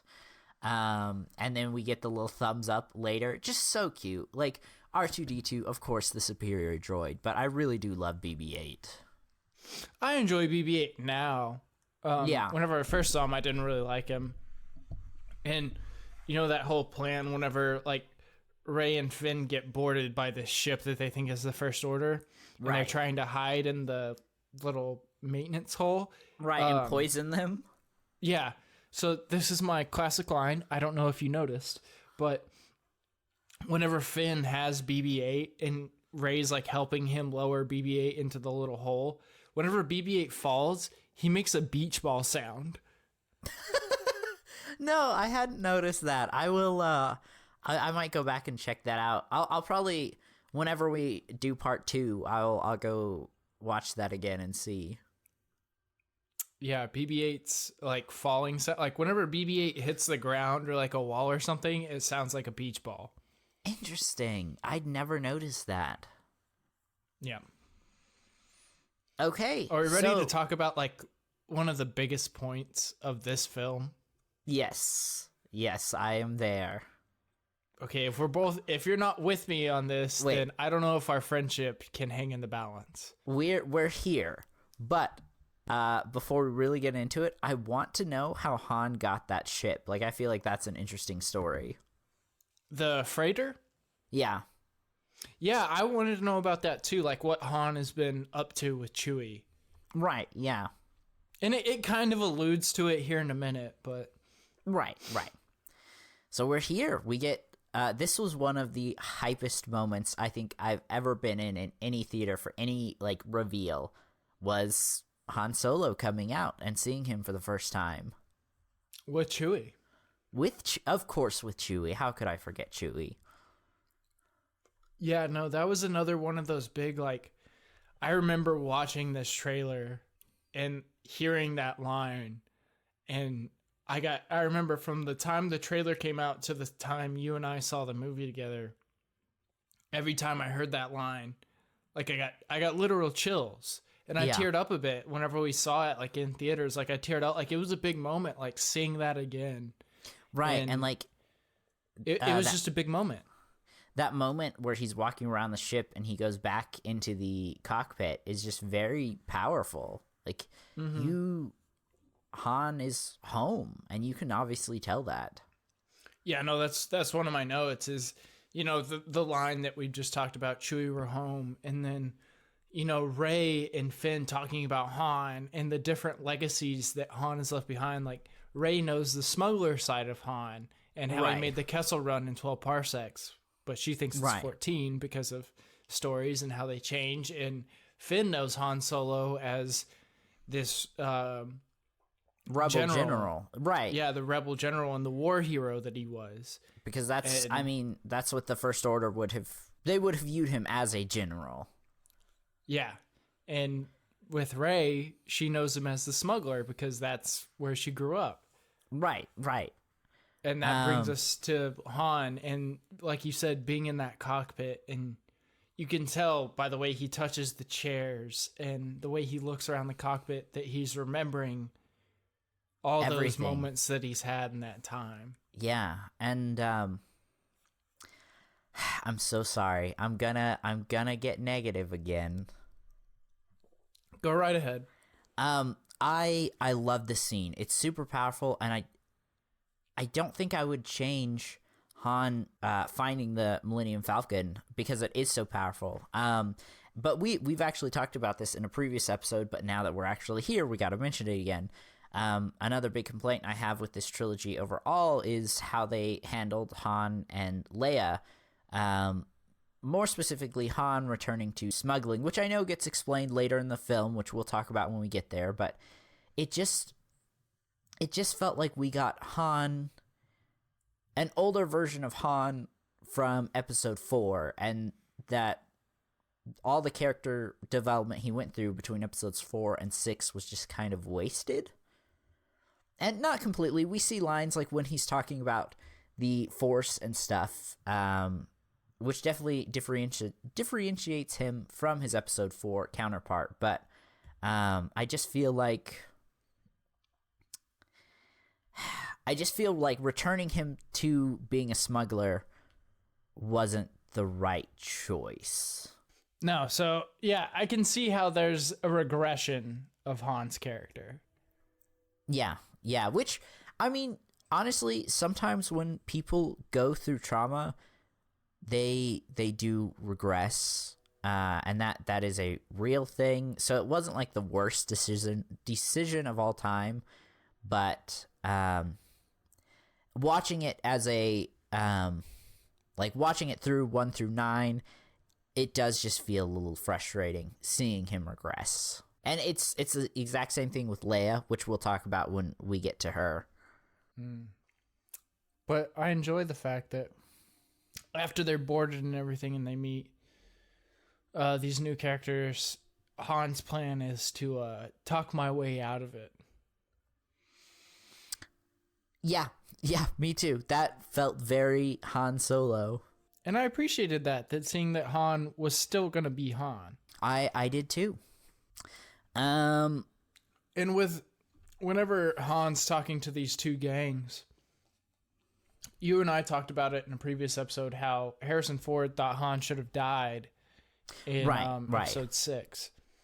Mm-hmm. And I think it's kind of solidified here, where the leader of I don't know if he's the leader, but he's the main guy that's there for the Guavian Death Gang. He said, there's no one left in the galaxy for you to swindle. Yeah. Which, and I think that was obviously what's the word I'm looking for? Foreshadowing for Han's character in this film. Like, Han's in a box at this point. Oh, yeah. That is a fantastic point. That line was specifically one of the reasons that I really didn't like what they did with his character in this film, because, again, the whole regressing and just becoming a smuggler. But now that you say that is a really good point. That's what I'm here for. Of course. I just have one note. Once what are they called? The Rankarth? Rathtars. And that's my next note, is about the Rathtars, as I was going to ask you. Rathtars, lame or cool? I like them. I thought they were cool. I want to know how Han and Chewie caught them. If you play the Star Wars The Force Awakens Lego game, you can find out. Okay. I actually haven't. I've been waiting till they release the complete saga to play through it.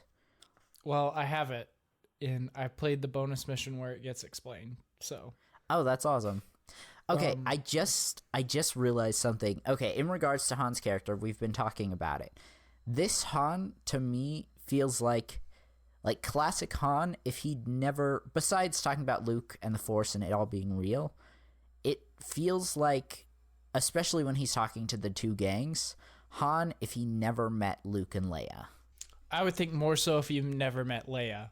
Because even when Han meets Luke, he's still Han. But whenever he meets Leia, that's when he really changes. Yeah. Anyway, sorry. I know I'm just beating a dead horse, but we were talking about it, and I was like, oh yeah, that's a perfect way. Like, that's the perfect way to describe how I feel about it. You're not beating a dead horse. I think you explained perfectly how you feel and why you feel the way you do. Oh, thank you. I'm sorry, remind me, what are these creatures called again? So, Rathtars. R-A-T-H-T-R or T-A-R-S. Cool. Rathtars. Really the only thing I had was, good thing the Rathtar that got Finn didn't eat him right away like they did all the bad guys. Yeah, obviously some plot armor there, but... Some plot armor, yeah. That's not my big point. I don't know why. I didn't think they were cool. I think... Really? Yeah, I think this was me being one of those Star Wars fans that thinks that most of the scary creatures that we see should be real. And I mean, you can make a big point for the Sarlacc if I'm saying that the Sarlacc was mostly CGI, but you know what I mean? Like, most of the characters that we see from like the classic films are real. Like, right, you'd prefer it. You'd think they'd look cooler if they were practical effects instead of CGI. Yeah, and I mean, obviously with the Rathtars, you couldn't create that with something practical. But they could have done something but it'd be else. very difficult. Yeah. No, I get what you're saying. Yeah, no, I don't know. I get the point. I don't think it really bothered me. I think if they'd played a larger part in the story, maybe, but saying they're just there for that little section. Yeah, I don't know. That's all I had to say about the Rathards. Is I didn't think they were that cool. I didn't really like the CGI. I thought it was a little cheesy. Yeah, and you know, that's completely okay. Your Star Wars is your Star Wars. That's right. And the next thing I had is that the fact that Han had never used Chewie's bowcaster before. Yeah, I mean, it was a cool scene to see, but it did feel a little weird. Yeah, that the like fact after that, all the time they he spent never together, used yeah. it. Huh. Like, obviously, that would be the first time we as an audience are seeing it, but yeah, I definitely get what you're saying. Like, I would have been okay. Like, I would have completely believed that Han using the bowcaster wouldn't be that big of a deal. Like, I didn't think that Han needed to make a comment on the fact that the bowcaster is a powerful weapon. Yeah, Han to me feels like a guy who at least once, maybe not regularly, would be like, that looks like a good gun you got there. Let me give it a try. Yeah, like, Maybe more cool than that. I'm a very awkward person, but you know what I'm saying. Yeah, no, you're a giant being. Like, obviously, you'd have a more powerful gun than my DL-44. Right, yeah. You didn't know what Han's gun was called. Don't pretend like you know. Maybe I did. Maybe I didn't. And you'll never know, and our listeners will never know. Hey, what kind of gun does Han use? I know you'll try to edit out all this silence, so that's why I'm going to talk during it. Elijah's Googling.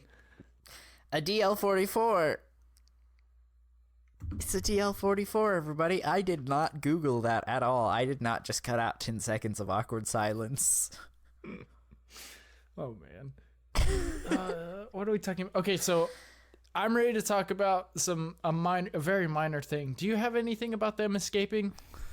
No. My next thing is about... Go ahead. I'm so sorry. I had never realized before. I never caught the line where... what's-his-face, space trader Monopoly guy, had put a compressor on the Millennium Falcon. Like, I'd never caught that line. And so, like, a lot of people have complained about how Rey figured out the whole compressor issue while Han didn't, but Han wasn't used to there being a compressor on the ship.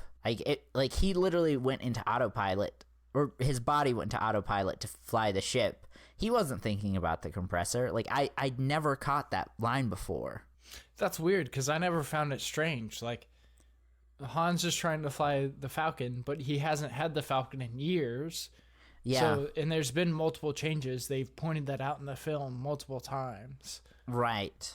No, I never thought it was weird. I know it is something that a lot of people have complained about, and I don't see why. It was never something that bothered me, but like... Well, no, let me rephrase my point then. I think a lot of those people that complain about that stuff don't watch Star Wars films or Star Wars content the way that we watch Star Wars content. And that's where we literally watch it back to back, 3 or 4 times. We know the movie by heart, even though I've only seen Rise of Skywalker probably maybe 5 times, I could tell you everything that happens in that movie.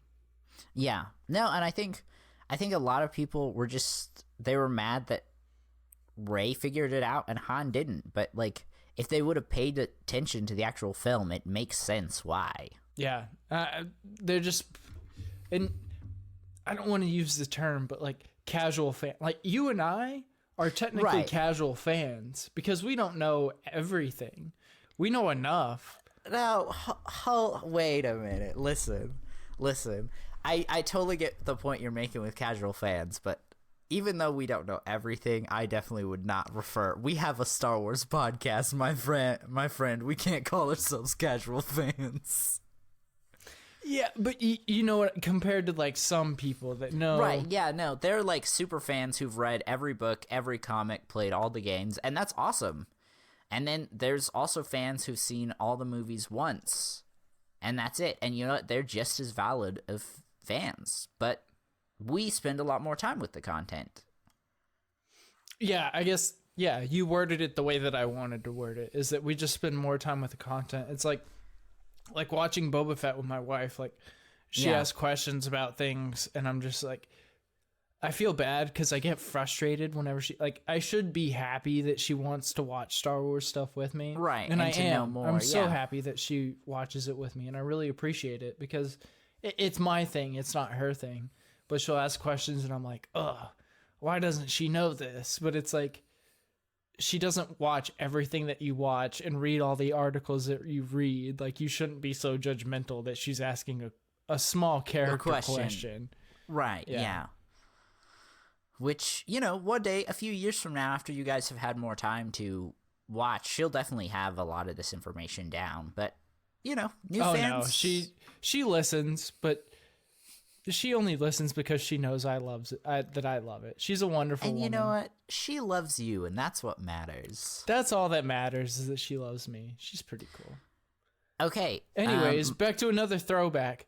The training remote. Do you have anything before Finn finds the training remote? Oh, no. Go ahead. Mine isn't until we see Starkiller Base, my next note. Okay, cool. Yeah, no, mine's just the fact that Finn pulls out the training ball. Yeah. From the original trilogy. A good callback.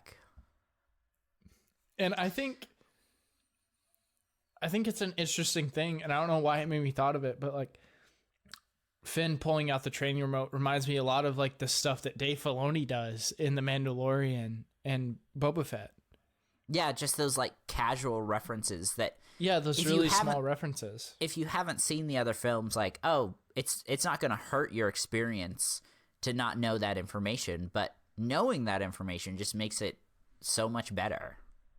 Right, like knowing that a Camtono is actually an ice cream maker from episode 5. Or knowing that the original design for lightsabers was actually, I think it was some sort of lamp, like a lamp handle. Mm-hmm. Anyway, my next note is, oh, look, a planet-killing machine. My next note is Giant Snoke, so... That was literally my next note after that. I was actually disappointed when I realized he wasn't actually that big. He was just a hologram. Yeah, no, that's what I was thinking too, is they really had us. Because I think during the trailer as well, they showed part of that scene, the Force Awakens. They literally showed him giving that speech. And you thought Snoke was this giant thing. Right. And I mean, we do get a very large Snoke later, but he's definitely not that big. Yeah, he's not 60 feet tall. Right. I would have liked a 60-foot tall Snoke, but to each their own. No, I think that would have been very cool as well. And I think they played that off perfectly in the trailer, is that you thought he was this mysterious large being. Yeah, and I enjoyed that. Honestly, I think that's something I'd like to see from Star Wars, is species of, like, taller sizes. Like, we see several species that are obviously smaller than a typical human, or smaller, but most of the species we see are about human size, which obviously makes sense. They had to have actors and practical effects back in the original trilogy, but now that we have better effects, like, I'd really like to see larger species within the films. Next, we get the Knights of Ren reveal. Nothing major, just something there, which I think is that's one of my biggest notes I have about the film. Is you skipped a lot. Okay, in terms of their discussion. No, the Knights of Ren doesn't get shown until Rey touches the lightsaber. No. Sorry, not shown. This is when the Snoke mentions them. They mentioned. Yes. Okay. Yeah, yes, I was very confused. I was like, Elijah, no. Still in the Snoke scene. No, I left the theater just really curious about Snoke and the Knights of Ren, who Snoke was, who they were, which J.J. Abrams said during one of his interviews that he wanted to leave a bunch of mystery boxes. And then I think this was another big thing that kind of hurt the film, is he left all these mystery boxes, which really got us curious, but he didn't really have a payoff for them in mind at the time, which then... So, okay, this is where I can tell you that you're wrong. Those mystery boxes that he left were solved in the comics, because I've read them. Right. Okay, but like... But that... But film-wise, no, he screwed himself. Right, exactly. And that's kind of the point I'm trying to make. I love extended universe stuff like comics, games. That is all fantastic. But leaving big mystery boxes like this in films and then not answering them within the film is a big problem. I think it's frustrating to the, and like, again, I hate using this term, but a casual consumer or casual, casual fan. Because like I will I'll either go buy the comics and read them, or I'll listen to a 2-hour-long YouTube video about describing exactly what happens in the comic. Not everyone enjoys doing that, and not everyone has the time to do that. Mm-hmm. So you're right. A lot of these things do get answered, but there's things that should have been answered within the films. I agree. It's like I said, if you don't look for the content, if you don't look for the answers, you're not going to find them. Right. And I think like, that was a big problem with this trilogy. Yeah, and that's something, I know this is a whole different sci-fi universe, but, and I won't spoil anything because I know you haven't played Halo Infinite, and for any of our listeners who haven't played Halo Infinite yet, there's a big jump between the end of 5 and the beginning of Infinite, and a lot of that stuff is covered in the comics, and that is great. But as a fan who mainly just plays the game, it was really frustrating going in and just feeling like, oh, they skipped all this time, which they hadn't because they covered it in the books and comics, but it still was just unsatisfying to start the game, which it's a fantastic game overall. That really was my biggest complaint of it. Well, it's like your own playthrough of Republic Commando. I found a lot of cool things about Republic Commando because I watched your videos. Oh, well, thanks, friend. And it made me want to read the books. I Yeah. found out there were Republic Commando books. I actually didn't know there were Republic Commando books. That's awesome. Now you know. Now I know. Okay, I don't know exactly.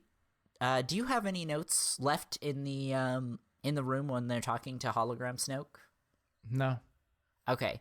I don't know why I wrote this, and maybe you can help me out. I literally just wrote Second Jedi Purge. Are you talking about how Snoke mentioned that, like, once Luke is dead, he's the last Jedi, we're good? Possibly. Or I know there's also a moment, which might have happened before, where Han is explaining to Rey and Finn why Luke went away. Right. I think that's what I was referring to, but I'm not sure if this is the right spot in the film. Thank you, past Elijah, for writing detailed notes that describe exactly what you want to talk about. Really appreciate it. It's okay. It's just like in my notes, I write things and I'm like, what does this really mean? Yeah. But no, I just, we do get, like HouseDog and I mentioned, those 2 references to the Jedi dying out. And like this, as a fan, just really disappointed me. And I think this was the number one thing that I didn't like about this trilogy was the Second Jedi Purge. And I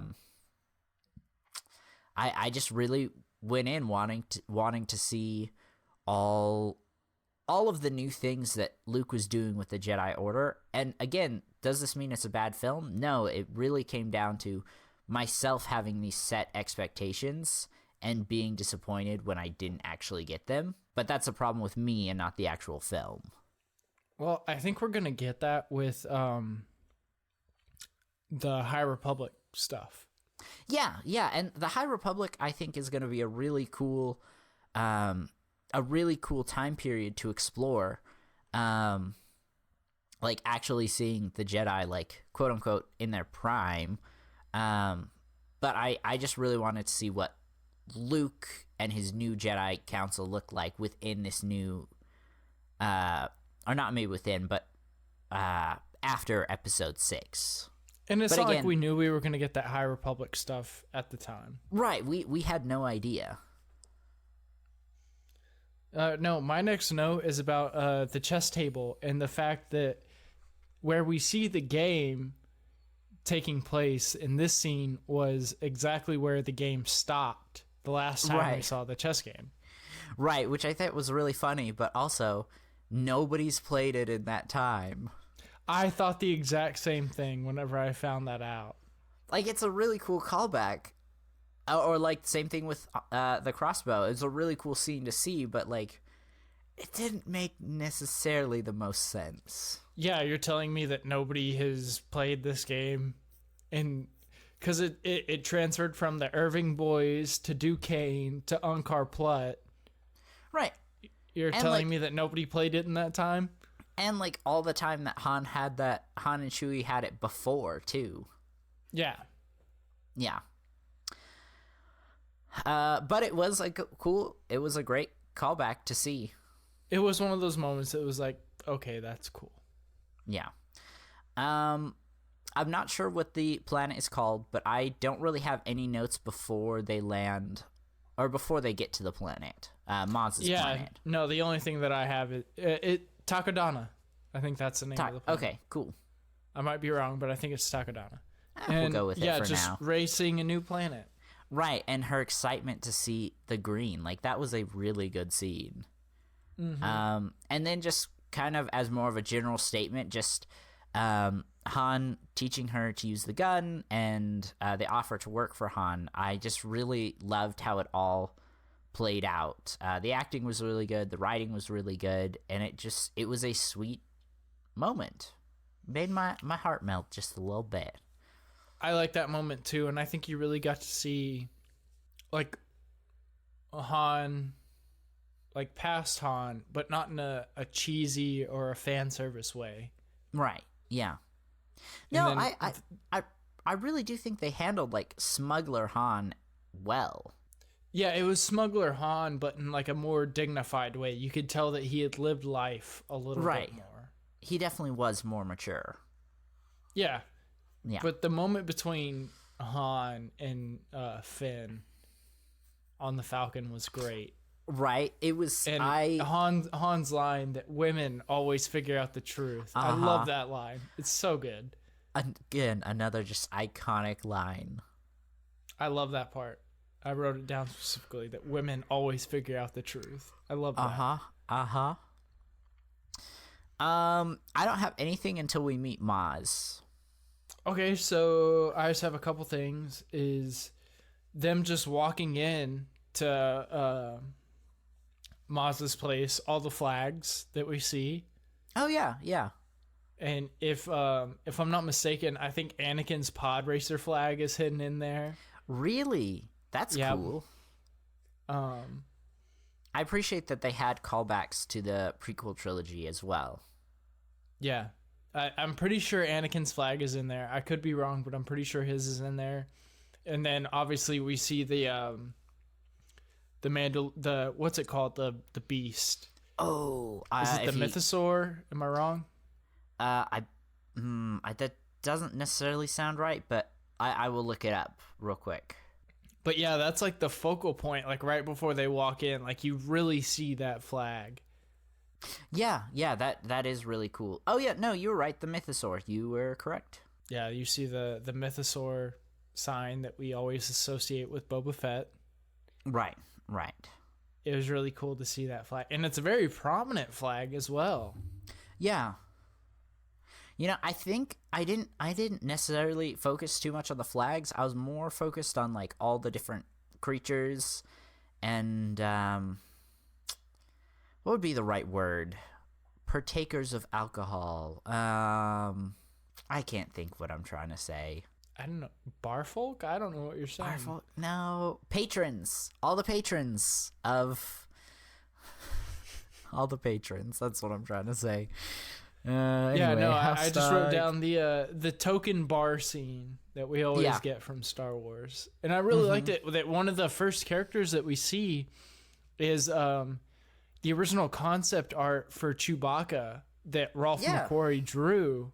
Uh-huh.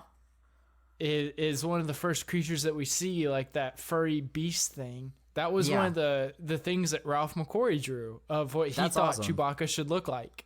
And Uh-huh. You know that. I Yeah. know you know that. Yeah. So anybody that has watched the film, whenever that scene happens and you see that creature that looks like I would describe it like a wolf man type thing. Right. That's what they thought. That's what Ralph McQuarrie drew Chewbacca to look like. And it looks a lot like Zeb from Rebels, which I think is actually how they got Zeb, wasn't it? Oh, I don't know for sure, but that sounds right. Like, that's how they got the whole idea for Zeb, was from that, I think, that picture. Which would make sense because it's Dave Filoni. Of course. Okay, so we get Maz yelling out that Han Solo and everyone looking at them. No, which kind of supports the idea that Maz is force sensitive. Oh, you know what? I could see that. Because really she was completely turned around. Yeah. Huh. And Han obviously has a force a presence in the Force, and I think Han is actually a bit force sensitive. I wouldn't be surprised if he was, even just a little. I mean, I guess technically all beings are technically a little force sensitive. Yeah, you're right. Everybody's force sensitive. It's just the level at which your body or the midichlorians communicate to the Force. Right. And I think there's also, I think people have different amounts of midichlorians as well. Well, I think everybody, you're right. Everyone everybody has midichlorians, different amount. Everybody has midichlorians, but it depends on how many you have. Right. But no, really, the only note I had here was I really love Maz. I think she's really funny, like walking up and saying, "Where's my boyfriend?" I really like that Wookiee. She's definitely one of my favorite characters from this trilogy. I enjoy Maz too. I think she's a cool addition. Do you have anything else here in the No, not in the bar. Not until Kylo. Cool. Yeah, that's my next note as well. About Vader's helmet. Mm-hmm. Yep, that's what that was mine as well. And actually, yeah. Okay, sorry. I had a note that I mentioned a lot earlier in the film, so I was trying to delete it, and I accidentally deleted my whole note for here as well. So, I got it back. Command Z, gotta love it. So I really liked the Darksider user being pulled to the light side of the Force storyline that they went for with Kylo. I think that was really unique. Yeah, it was, but I mean, I also, it's like you pointed out earlier about stuff, is that I found it kind of like, I thought that it took away from this new trilogy, is that, why are we talking about Darth Vader? It really lessens Luke's story from the last film. Right. That Kylo's talking to Vader's helmet and asking grandfather to show me the darkness, whenever the whole idea was for him to be redeemed by Luke. Right. And so like, okay. My like perfect trilogy or perfect saga would have been the fall of Anakin Skywalker, the redemption of Anakin Skywalker, and the legacy of Anakin Skywalker, which we kind of get in the sequel trilogy, but you're completely right. It's frustrating because Kylo completely misses the point. And originally I was like, okay, whatever, Force Ghost Anakin will show up at one point, and he'll get to talk and like explain that he went down the wrong path, and that never happened.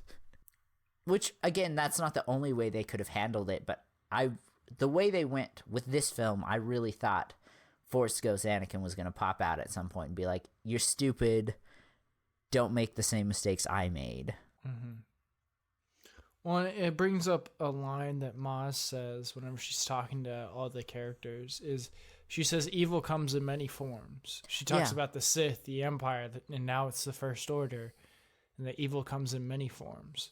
And that's the problem that I have with JJ and Ryan's different directing styles, is that, with JJ's last film, I think he completely strayed away from this line that he stuck to in this film.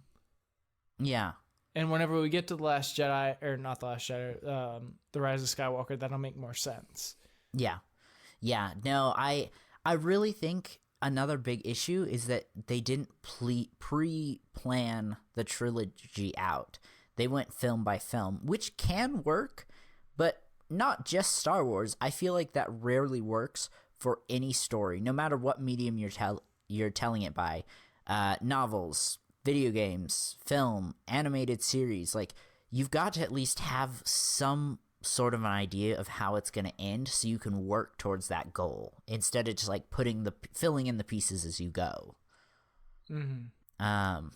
But you know, my biggest hope is that they learned from this trilogy and the next one we get is going to be fire.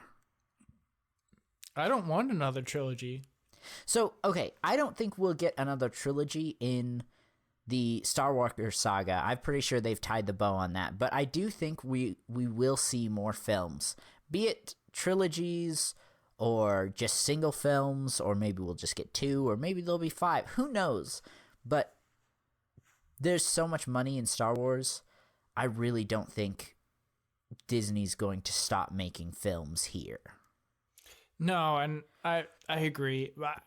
My opinion is either make standalones or TV shows only. I don't want trilogies anymore. And if you're going to do another trilogy, just stay away from the Skywalker saga. Yeah, it's no, done. It's done. The bow is tied. I really want them to go back to older time periods. Like, I'd love to see some films. I think we've talked about it, but some films about the Jedi-Mandalorian War. I think that would be really cool. Yeah. And we're getting a little bit with the High Republic. Like, there's books and comics coming out, and then there's I think it's called Star Wars Eclipse, a new game that's coming out in that time period. That looks really good. Yeah. But no, back to the film we're actually talking about. Yes, Maz sorry. mentions that she says, when she's looking at Finn, she says that she sees the same eyes or whenever you've like lived long enough, you see the same eyes in different people. And she's looking at Finn when she says that. Do you think she's comparing Finn to Han? Because that's the only character that I can think of is that Finn is mirroring. Maybe. That's really interesting. I do feel like, at least through this film, you know, it kind of changes a little bit the roles they play throughout the other film, but Rey is very much mirroring Luke. Poe is mirroring Leia. And so that does kind of leave Poe and Han, and they both are very different backgrounds, but outsiders to all of this. But I think Did you the mean big Finn difference... and Han? Yeah, You I'm said sorry, Poe did and I Han. say Poe? Okay. Yeah, sorry. Yeah, you said Finn... Poe twice. Sorry, Finn and Han. I think... Frick, what point was I trying to make? Oh, yes. They both were trying to get away from the war, but for very different reasons. Finn was terrified. Han just didn't want to be involved. He didn't really care. And it took him building that relationship with Luke and Leia for him to actually care about the war. But I really did like that line, her line about the eyes. I felt like it was very powerful. It was. I just wondered who you thought she was talking about, if it was someone different. I definitely could see Han, but I don't necessarily believe so, just because I feel like they're trying to run from the war. But you know what? She did say, I see the eyes of a man who's trying to run, not a man who's afraid, didn't she? Something like that. Yeah. Okay, so yeah. Huh. She could be referring to Han. That's a really good point. Who knows? My next thing is right before Rey's Force Vision. Gotcha. Yeah, I've got a note before that as well. What's yours? Because mine's not really that important.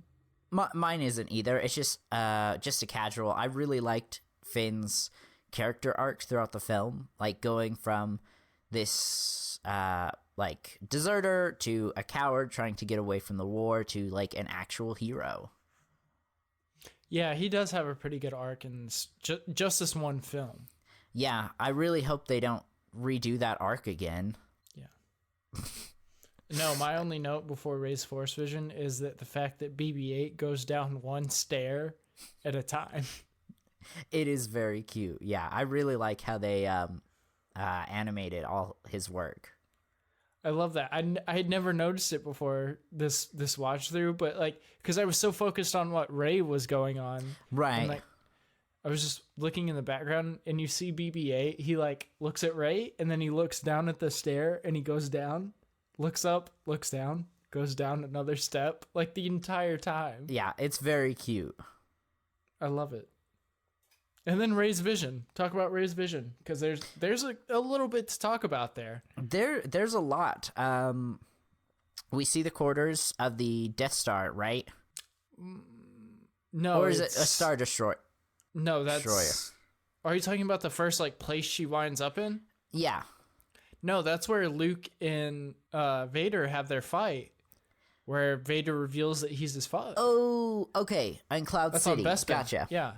Yeah, and then we get to see a part of what originally we thought was the second Jedi Purge, which we find out isn't quite the case later on. For those of you who don't know, there was a comic that revealed that it was actually Palpatine who killed off most of the Jedi. He sent a lightning bolt and set the temple on fire. But we actually do see the fire as well in that scene. So what I was referring to originally was the Knights of Ren, and I think they're fighting a Jedi, right? They're fighting someone. They're fighting someone. I'm not entirely sure what you're referring to at this point. I've read some comics, but I don't know anything about a lightning bolt and Palpatine. Yes. So there was a comic that basically described how Ben fell to the dark side, and he was at the school. He left the school. He was already like falling to the dark side, and then Palpatine from all across space sent a lightning bolt directly into the temple, setting it on fire, killing most of the Jedi inside. It was super disappointing. But back to the actual sequence, we get to see the Knights of Ren, and they're fighting someone. I always thought it was a Jedi, and I thought that was the second Jedi Purge, but I'm not so sure now. But then we do see Luke and R2-D2 as the temple is burning, obviously. We get to hear Obi-Wan calling out to Rey. I thought that was really interesting. Yeah. It really, the first time I watched it and this time, I was just kind of focused on like all the little details that were happening. What did you think of it? I think it's interesting. There's a lot to unpack, and I think you appreciate it more if you watch the cartoons. I really do. Yeah, and I think also having seen 8 and 9 as well. Yeah. Having just a little more perspective. Yeah, for sure. I mean, the cartoons really get into the fact that like objects hold on to like the trauma that's happened to them and stuff like that. Force memories. Yeah, like force memories. Like whenever the guy in what we thought was the final season of Clone Wars, when Yoda goes to that planet and he touches the grave of that one dark side guy. Yeah. Who was that? It was Darth. Who was it? It wasn't Revan. It wasn't Malik. I think was it Bane? Yeah, it was Darth Bane. Yeah. I'm pretty sure it was Bane. Which is Clone Wars is where we got the reveal that I'm pretty sure it was Clone Wars that Sith could be Force ghosts if they inhabited certain objects. Yeah, but they weren't really Force ghosts. It was kind of like a memory of them. Right, they're like hatred.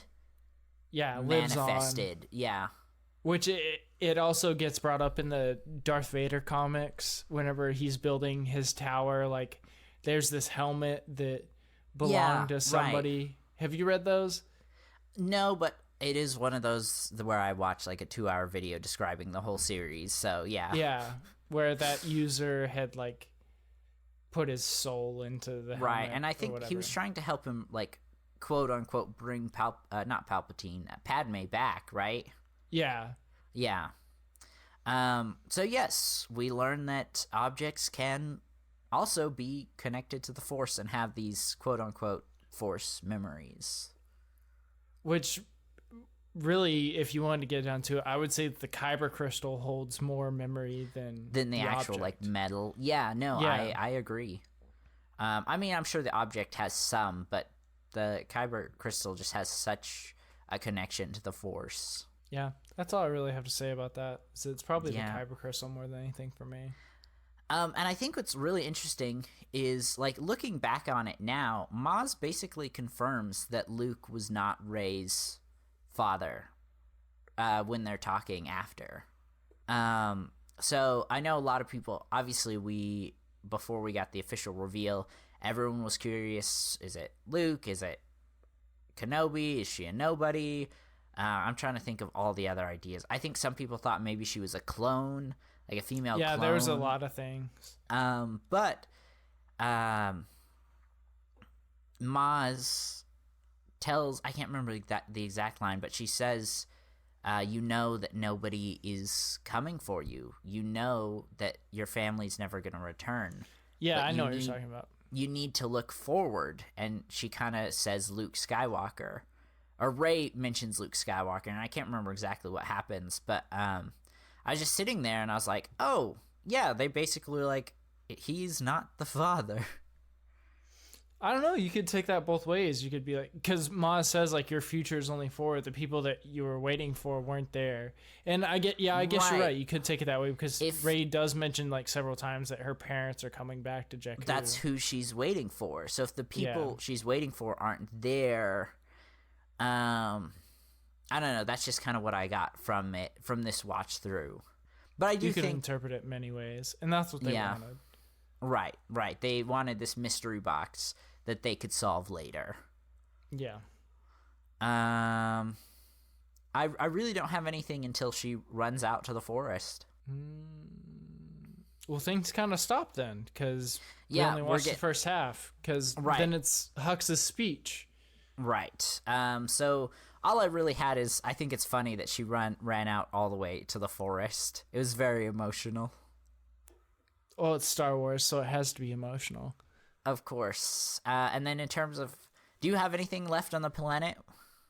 Mm-mm. No, I just, we mentioned the Nazi symbolism earlier. We get to see it here again, which there definitely was some Nazi symbolism with the stormtroopers in the original trilogy, but they really, like, doubled down here. Yeah, in they this- went hard on it in here. Yeah. It makes it really easy to hate the First Order. Well, I mean, you watch like old World War II footage of Hitler giving a speech, and then you watch Hux giving his speech, and it's like, okay, this is pretty obvious pull Yes. where they got this from. The inspiration is very clear. With the banners on the side and Hux in the middle, and And all then the salute troopers at out in the front of end. it. Yeah, and the salute Yeah. at the end, of course.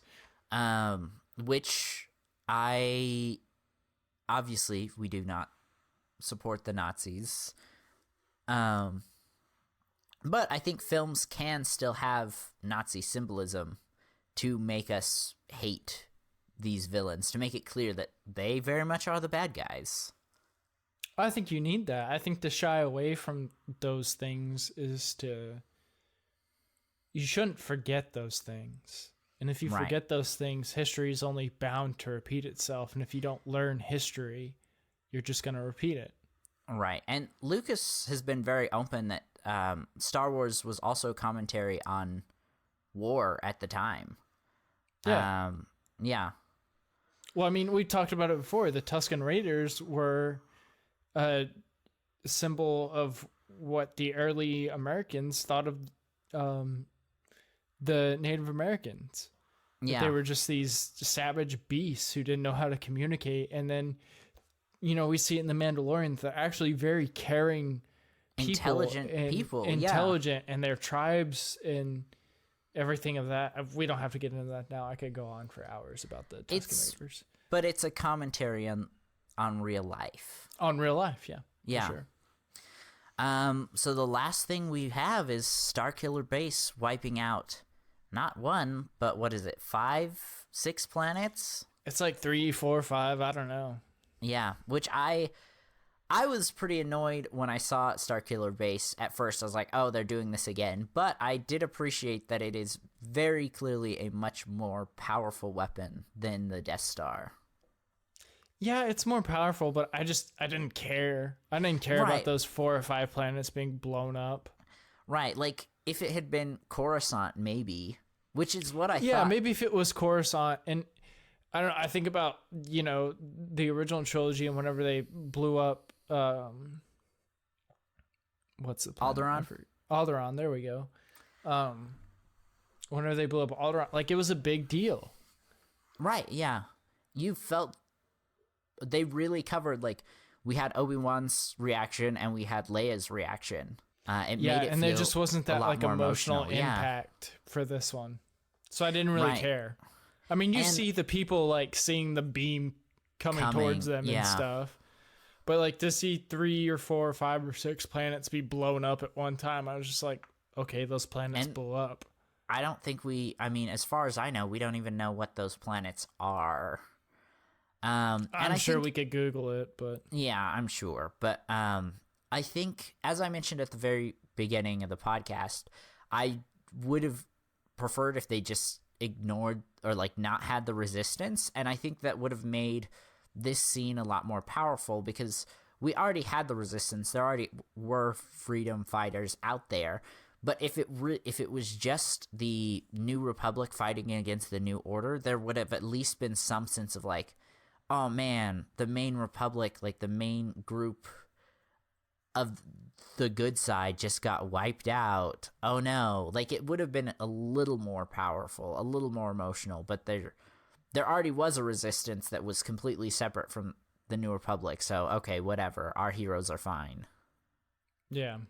Like, if the resistance and the New Republic were one and the same, and we knew that Leia had a part in Well, the New Republic Republic was supporting the resistance. Oh no, they were supporting, but they were still two separate entities. You didn't really see any of that because they killed them all off in the first Right. half of the movie.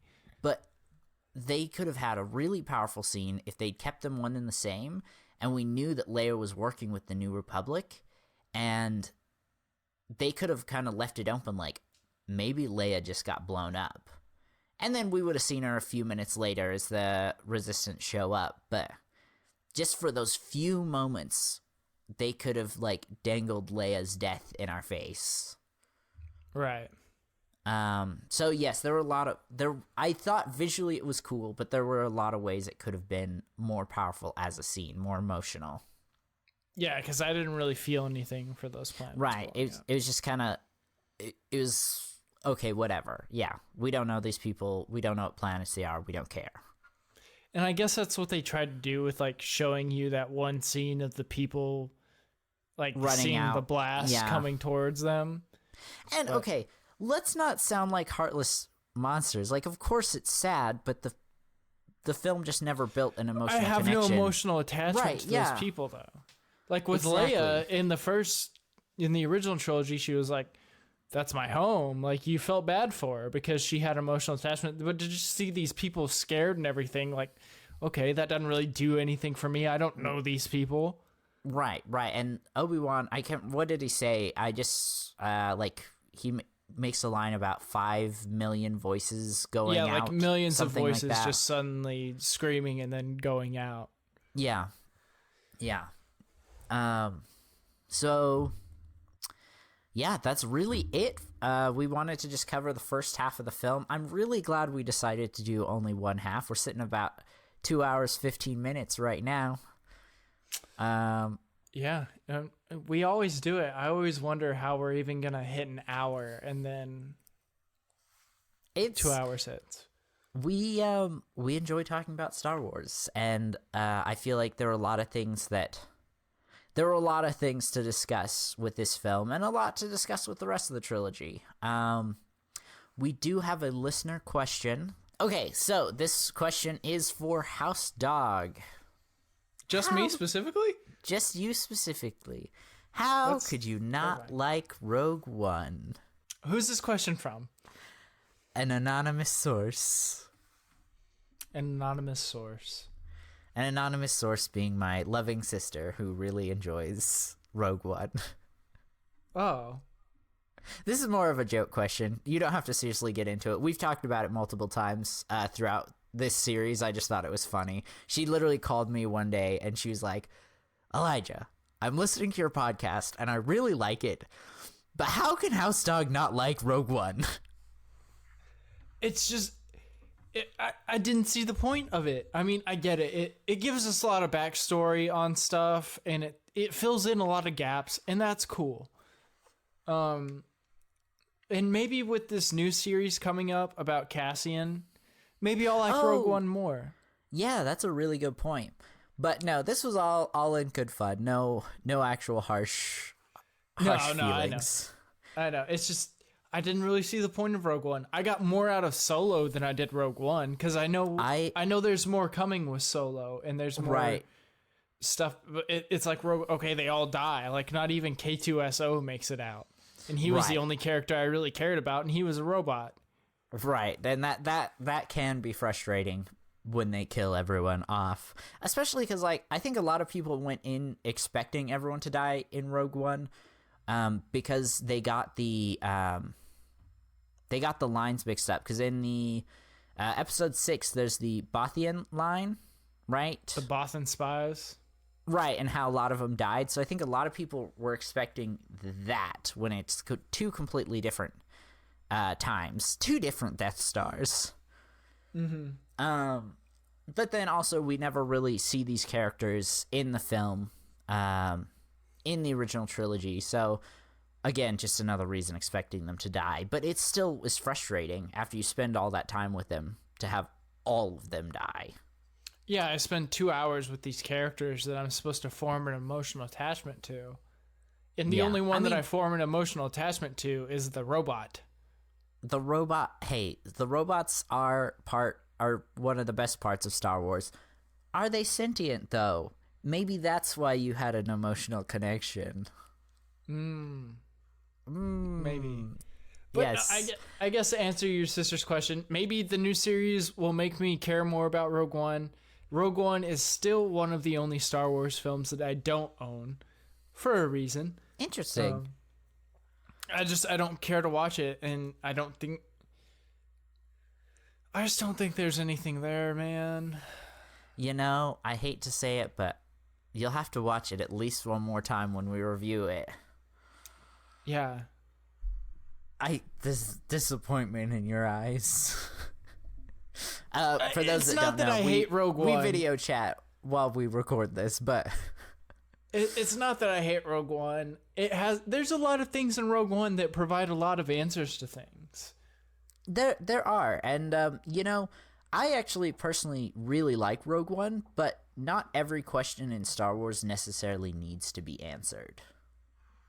That's true. And if I had to choose between Rogue One and Rebels, I would choose Rebels every time, because Rebels explains a lot of the things that happened before A New Hope. Yeah, and I definitely agree with it. I think a big difference is Rebels had multiple seasons, which gives a lot more time to actually explain stuff, while Rogue One was bound in their, like 2.5 hour time limit. Yeah. And that's why I think I honestly think, man, I don't think they should keep doing movies. I think they should just stick to shows. I think so. I mean, I wouldn't be opposed to a movie every now and then, but I really think they've just shined with their series. I agree, 100%.